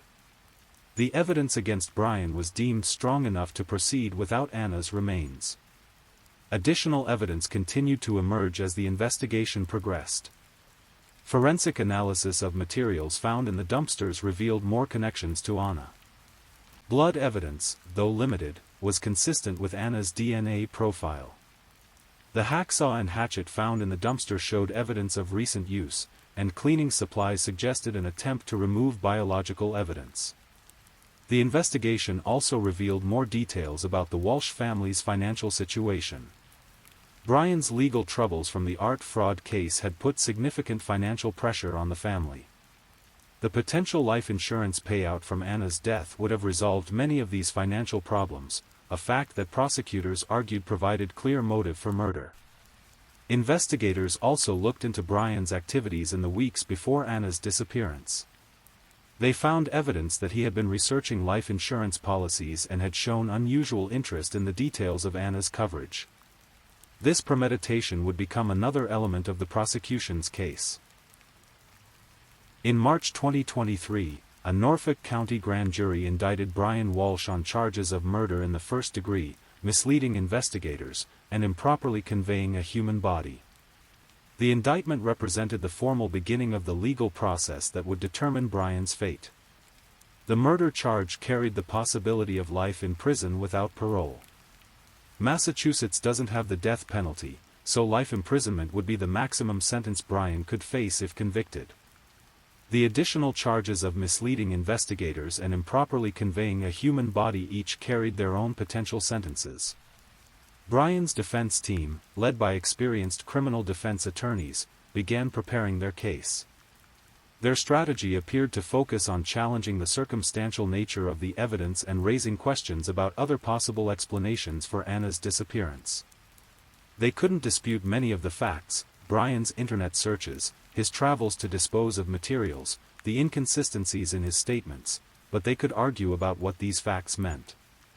The prosecution, meanwhile, continued building their case. They worked with forensic experts to analyze the physical evidence, brought in technology specialists to examine cell phone and internet data, and prepared witness testimony from Anna's friends, family, and colleagues who could speak to her character and her devotion to her children. One of the challenges the prosecution faced was explaining why Anna's body had never been found despite extensive searches.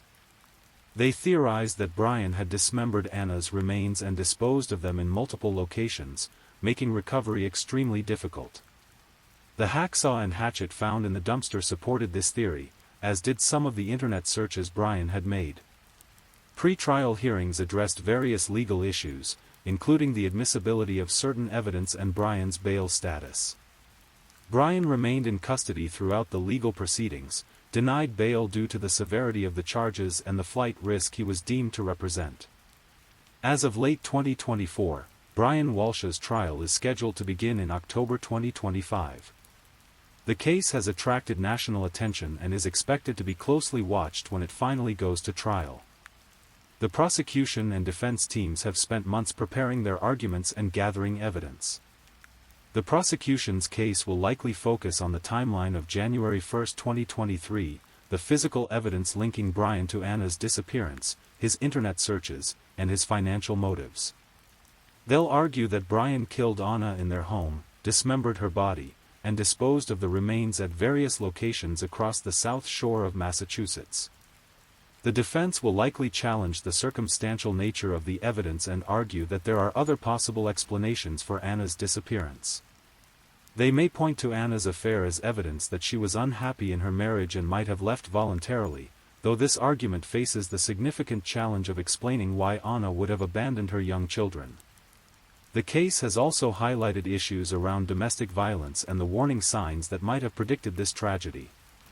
Anna's 2014 report to Washington, D.C. police about Brian's threats represents the kind of red flag that domestic violence experts say should be taken more seriously. For Anna's family and friends, the legal proceedings represent a chance for justice, but they can't bring Anna back or fill the void her absence has created. Her 3 young sons are now growing up without their mother, cared for by other family members who are trying to help them understand and cope with their loss. The disappearance and presumed murder of Anna Walsh represents one of those cases that forces us to confront uncomfortable truths about domestic violence, financial desperation, and the secrets that can exist within seemingly normal families. Anna was, by all accounts, a loving mother and dedicated professional who had everything to live for. Her children needed her, her career was advancing, and despite the complications in her marriage, she was building a life for herself. The evidence suggests that Anna's life was cut short by the person who should have been her greatest protector, her husband and the father of her children. The case serves as a reminder that domestic violence can escalate suddenly and fatally, even in families that appear stable from the outside. As Brian Walsh's trial approaches, the legal system will attempt to provide answers and accountability for Anna's disappearance. But regardless of the trial's outcome, Anna Walsh will remain gone, her children will continue growing up without their mother, and a community will continue grappling with the reality that such violence can happen anywhere, to anyone. The case also highlights the importance of taking threats seriously. Anna's 2014 report to police about Brian's threats might seem minor in isolation, but in the context of what allegedly happened 9 years later, it represents a missed opportunity for intervention. Domestic violence experts consistently emphasize that threats of violence should be taken seriously and documented carefully. Tonight, as we conclude this examination of Anna Walsh's case, we remember her not just as a victim, but as a mother who loved her children, a professional who worked hard to build her career, and a person who deserved to live a full and complete life. Her story serves as both a tragedy and a warning, a reminder to all of us to be aware of the signs of domestic violence and to take action when we see them. The search for complete answers in Anna Walsh's case may continue for years to come. But her memory lives on in her children, in the colleagues who respected her, and in the friends who loved her. In the end, that may be the most important truth of all, that Anna Walsh was more than the circumstances of her disappearance. She was a full, complex human being whose life had value and meaning beyond the tragedy that ended it. Story 5. This is a story of justice finally served, of modern investigation techniques exposing decades of hidden corruption, and of a legal system that ultimately held one of its most powerful families accountable. We're traveling to the humid lowcountry of South Carolina, to a world of Spanish moss and ancient oak trees, where for over a century, one family name commanded absolute respect and wielded unprecedented power. But our story doesn't end with that power, it continues through a shocking double murder, a complex investigation, and a trial that captivated the nation, culminating in a verdict that would finally bring justice to the victims and closure to a community in March 2023. This is the story of Alex Murdaugh, a man who seemed to have everything: wealth, status, a prestigious family name, but whose addiction and greed led him down a path that would end with the ultimate betrayal, the murder of his own wife and son. It's a story about the corrupting influence of unchecked power, the devastating effects of addiction, and how even the most carefully constructed lies eventually crumble under the weight of truth. On the evening of June 7, 2021, emergency dispatchers in Culloden County, South Carolina, received a frantic 911 call that would unravel one of the most powerful legal dynasties in the American South. The caller's voice was strained, almost breathless, as he reported finding 2 bodies on his family's hunting lodge property. "I've been up to it now, it's bad," the caller said, his words tumbling over each other. The dispatcher tried to calm him, asking basic questions about the location and the condition of the victims. But what the dispatcher didn't know was that this call would become the centerpiece of one of the most watched murder trials in recent American history. The caller was Alex Murdaugh, a 54-year-old attorney from one of South Carolina's most prominent legal families. The victims were his wife, Margaret "Maggie" Murdaugh, 52, and his youngest son, Paul Murdaugh, 22. Both had been shot to death at the family's sprawling 1,700-acre hunting lodge called Moselle, located in the rural lowcountry of South Carolina. For over a century, the Murdaugh name had been synonymous with power and influence in South Carolina's legal system. 3 generations of Murdaugh men had served as prosecutors in the same judicial circuit, wielding unprecedented influence over law enforcement and the courts. They were the kind of family that seemed untouchable, their wealth and connections protecting them from the consequences that might befall ordinary people. But on that June evening, the facade began to crumble. What initially appeared to be a tragic double homicide would eventually expose a web of corruption, addiction, theft, and ultimately, murder that reached to the very heart of one of America's most powerful legal dynasties. To understand the magnitude of what happened on June 7, 2021, you need to understand the Murdaugh family's place in South Carolina society. For nearly a century, the Murdaughs had been the law in South Carolina's 14th Judicial Circuit, which covers 5 rural counties in the state's Lowcountry region. It began with Randolph Murdaugh Sr., who was elected solicitor, the equivalent of a district attorney, in 1920. He held the position for 44 years until his death in 1940, when his son, Randolph Buster Murdaugh Jr., seamlessly took over the role. Buster Jr. served as solicitor for another 46 years until 1986, when he passed the torch to his son, Randolph Murdaugh III, who held the position until 2006. For 86 years, 3 generations of Murdaugh men controlled prosecution decisions across 5 counties. They decided who got charged with crimes and who didn't. They determined which cases went to trial and which were quietly dismissed. This level of concentrated power in a single family was virtually unprecedented in American legal history. The family's influence extended far beyond the courtroom. The Murdaughs founded the law firm Peters, Murdaugh, Parker, Eltzroth and Dietrich, which became one of the most successful personal injury firms in South Carolina.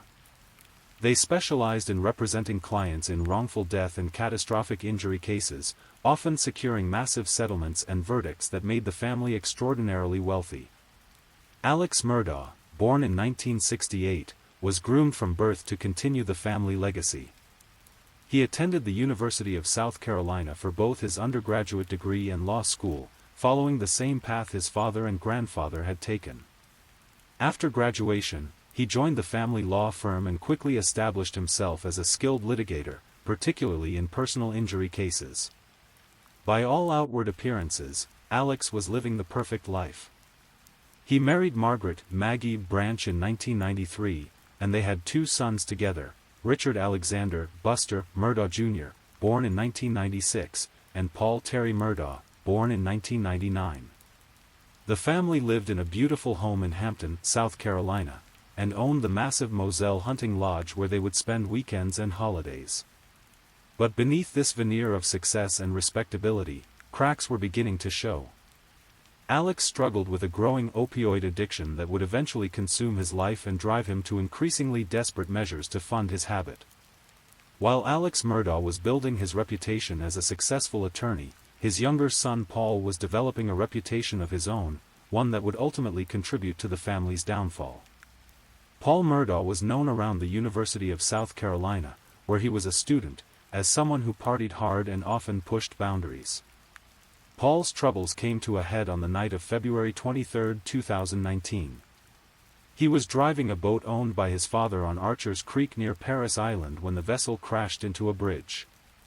The accident killed 19-year-old Mallory Beach, who was thrown from the boat and whose body wasn't recovered until a week later. The circumstances surrounding the boat crash were immediately controversial.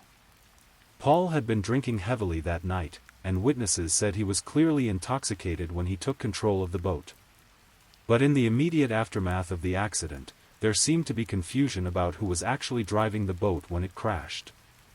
Some of the survivors initially told investigators that Paul's girlfriend, Morgan Dowdy, had been driving. Others suggested that Paul's friend Connor Cook had been at the wheel. This confusion wasn't accidental, it appeared to be part of a coordinated effort to protect Paul from prosecution. The Murdaugh family's influence became immediately apparent in the investigation. Alex Murdaugh arrived at the scene shortly after the crash, and witnesses later said they felt pressured to change their stories about what had happened. Phone records would later show that Alex had been in contact with several of the boat crash victims and their families in the days following the accident. Despite the family's efforts to control the narrative, the truth eventually emerged. Paul Murdaugh had been driving the boat while intoxicated, and his reckless behavior had cost Mallory Beach her life. In April 2019, Paul was charged with boating under the influence resulting in death, among other charges. The charges against Paul were significant, carrying potential penalties of up to 25 years in prison. But more importantly for the Murdaugh family, the case had attracted intense media attention and public scrutiny in a way that their previous legal troubles had not. The Beach family, represented by attorney Mark Tinsley, filed a wrongful death lawsuit against the Murdaugh family, seeking damages for Mallory's death. The lawsuit threatened to expose the family's finances and potentially reveal the extent of Alex's growing financial problems. As the legal pressure mounted, Alex's behavior became increasingly erratic. He was drinking more, using more drugs, and taking greater risks with his law firm's money. The boat crash case had put a spotlight on the Murdaugh family that they had never experienced before, and Alex was struggling to maintain the facade of respectability that had protected the family for generations. While Paul faced criminal charges for the boat crash, Alex Murdaugh was dealing with his own mounting problems. His opioid addiction, which had begun with prescription painkillers following a legitimate injury, had spiraled completely out of control. At the height of his addiction, Alex was spending tens of thousands of dollars per week on drugs. To fund his addiction, Alex began stealing money from his law firm and his clients. The theft started small but grew increasingly brazen as his addiction worsened and his financial needs became more desperate. Alex developed an elaborate scheme to steal settlement money that was supposed to go to his clients. The scheme worked like this: Alex would negotiate settlements in personal injury cases, but instead of the settlement checks going directly to his clients, he would have them made out to a fake bank account that he controlled. He created a fictitious entity called Forge Consulting that sounded legitimate but was actually just a way for him to steal his clients' money. One of the most egregious examples involved Gloria Satterfield, the Murdaugh family's longtime housekeeper. In 2018, Gloria died from injuries she sustained in a fall at the Murdaugh home. Alex recommended that Gloria's family hire attorney Corey Fleming to represent them in a wrongful death claim against his homeowner's insurance. The insurance companies eventually paid out $4.3 million to settle the Satterfield family's claims. But the family never received this money. Instead, Alex and his co-conspirators divided the settlement among themselves, leaving Gloria's family with nothing. The Satterfield family had trusted Alex completely. After all, he was the employer who had spoken so warmly about Gloria at her funeral. Alex's thefts from his law firm were equally brazen. He would take money from the firm's operating accounts, forge checks, and create fake expenses to cover his tracks. Over the course of several years, Alex stole more than $8.7 million from his law firm and clients. The financial pressure on Alex was enormous. In addition to funding his drug addiction, he was facing potential financial ruin from the wrongful death lawsuit filed by Mallory Beach's family. The lawsuit sought damages that could have exceeded $50 million, far more than Alex's known assets. By early 2021, Alex's financial house of cards was beginning to collapse.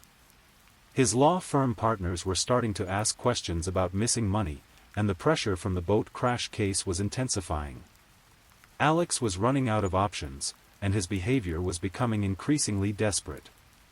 It was against this backdrop of mounting financial and legal pressure that the events of June 7, 2021, would unfold. Looking back, investigators would later conclude that Alex's mounting problems had created a perfect storm that would lead to the most desperate act of his life. June 7, 2021, began as a typical Monday for the Murdaugh family. Alex was at his law firm's office in Hampton, dealing with the usual business of personal injury cases and client meetings.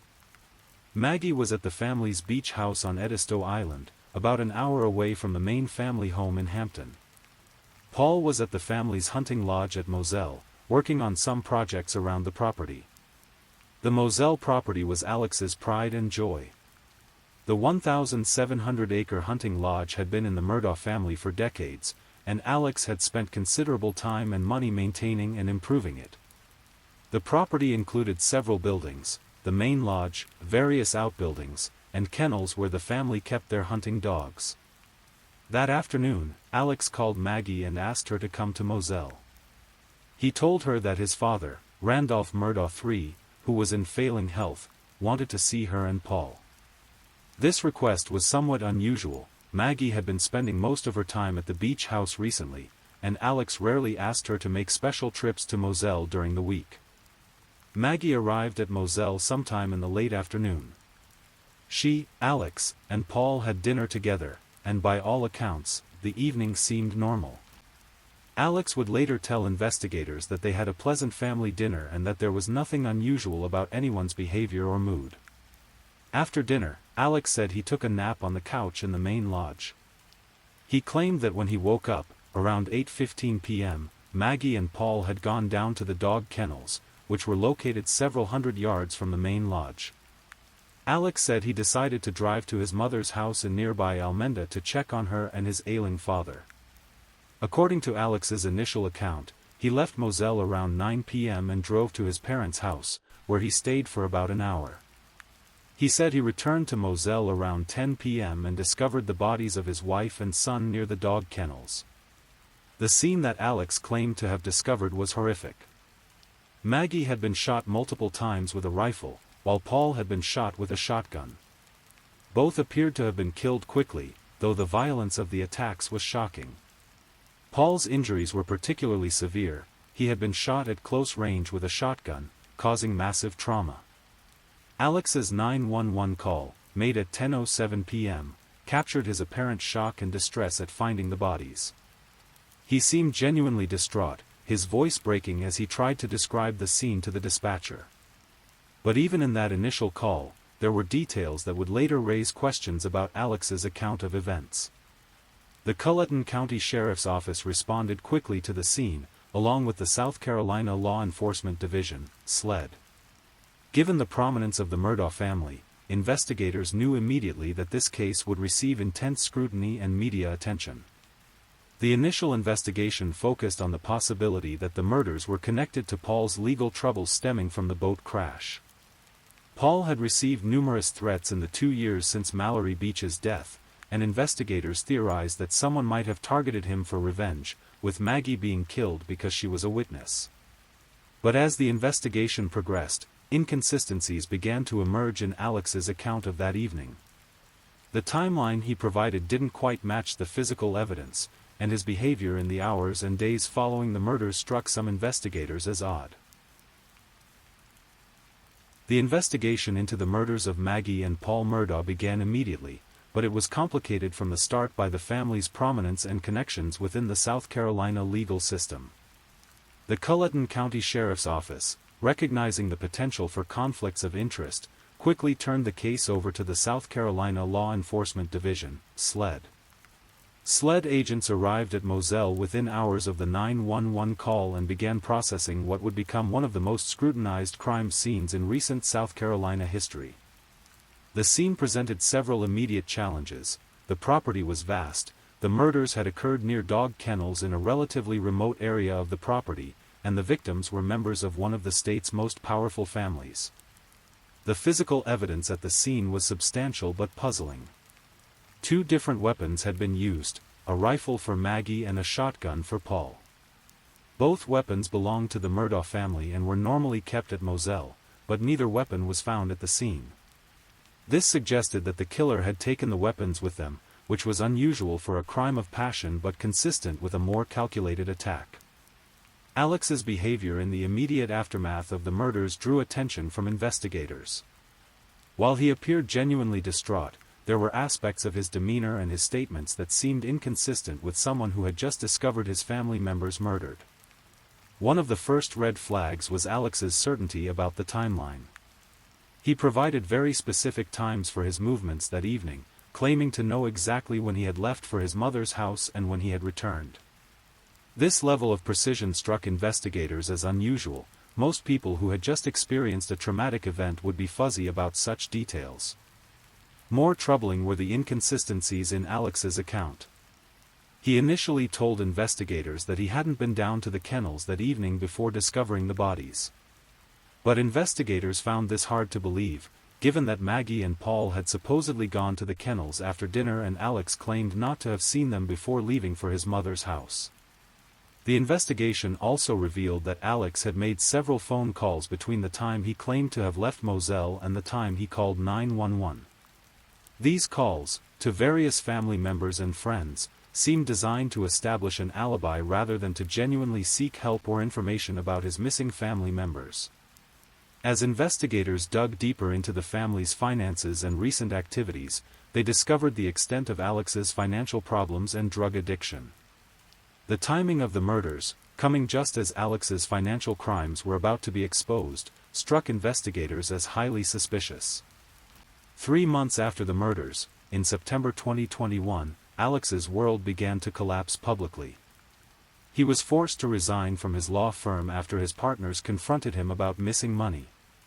Within days, Alex arranged to have himself shot in what he claimed was a random roadside attack, but which investigators quickly determined was a staged suicide attempt designed to trigger a life insurance payout for his surviving son. The staged shooting incident was a turning point in the investigation. It demonstrated that Alex was capable of elaborate deception and that he was willing to go to extreme lengths to solve his financial problems. If he was willing to stage his own shooting, investigators reasoned, what else might he be capable of?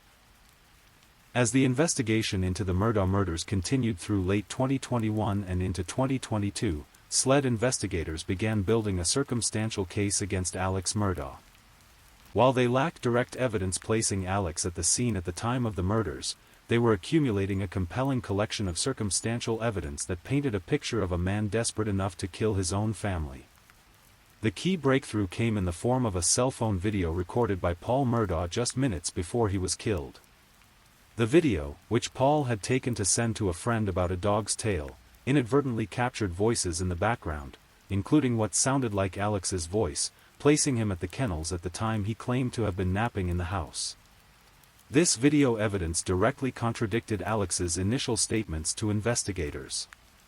He had repeatedly insisted that he had not been down to the kennels that evening before leaving for his mother's house, and that he had no idea why Maggie and Paul had gone down there. The video suggested that Alex had been lying about his whereabouts and activities on the night of the murders. Investigators also focused on Alex's financial situation and the mounting pressures he was facing. The wrongful death lawsuit filed by Mallory Beach's family was scheduled for a hearing on June 10, 2021, just 3 days after the murders. This hearing would have required Alex to disclose his assets under oath, potentially exposing his years of theft and fraud. The timing was crucial. If Alex had been forced to testify about his finances on June 10, his financial crimes would have been exposed, likely leading to his disbarment, criminal charges, and financial ruin. The murders of Maggie and Paul had effectively derailed the lawsuit proceedings, buying Alex precious time to try to cover his tracks. Investigators also discovered that Alex had attempted to create an alibi through his phone calls on the night of the murders. He had called several people after claiming to have left Moselle, seemingly to establish a record of his whereabouts. But cell phone tower data showed that Alex's phone had remained in the vicinity of Moselle longer than he had initially claimed. The investigation revealed the depth of Alex's deception in other areas as well. The staged shooting incident in September 2021 had been part of an elaborate scheme involving a former client, Curtis "Eddie" Smith, who had been supplying Alex with drugs for years. Alex had arranged for Smith to shoot him in what would look like a random roadside attack, hoping to trigger a $10 million life insurance payout for his surviving son, Buster. As evidence mounted, Alex was arrested multiple times on various charges related to his financial crimes. Each arrest brought new revelations about the scope of his deception and the desperate measures he had taken to maintain his lifestyle and fund his addiction. The prosecution's theory began to take shape. Alex Murdaugh, facing financial ruin and potential exposure of his crimes, had killed his wife and son in a desperate attempt to gain sympathy, deflect attention from his financial problems, and potentially trigger life insurance payouts. It was a theory that seemed almost unthinkable, a father and husband killing his own family, but the evidence was pointing increasingly in that direction.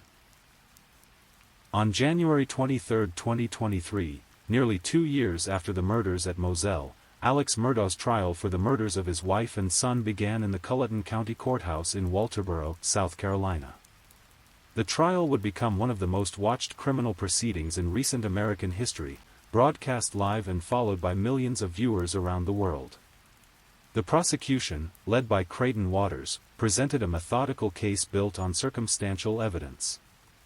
They argued that Alex Murdaugh had killed his wife and son in a desperate attempt to gain sympathy and deflect attention from his mounting financial crimes. The motive, they argued, was both financial and psychological. Alex was about to be exposed as a thief and a fraud, and he believed that becoming a victim of a tragic double murder would save him from ruin. The centerpiece of the prosecution's case was the cell phone video recorded by Paul Murdaugh just minutes before his death.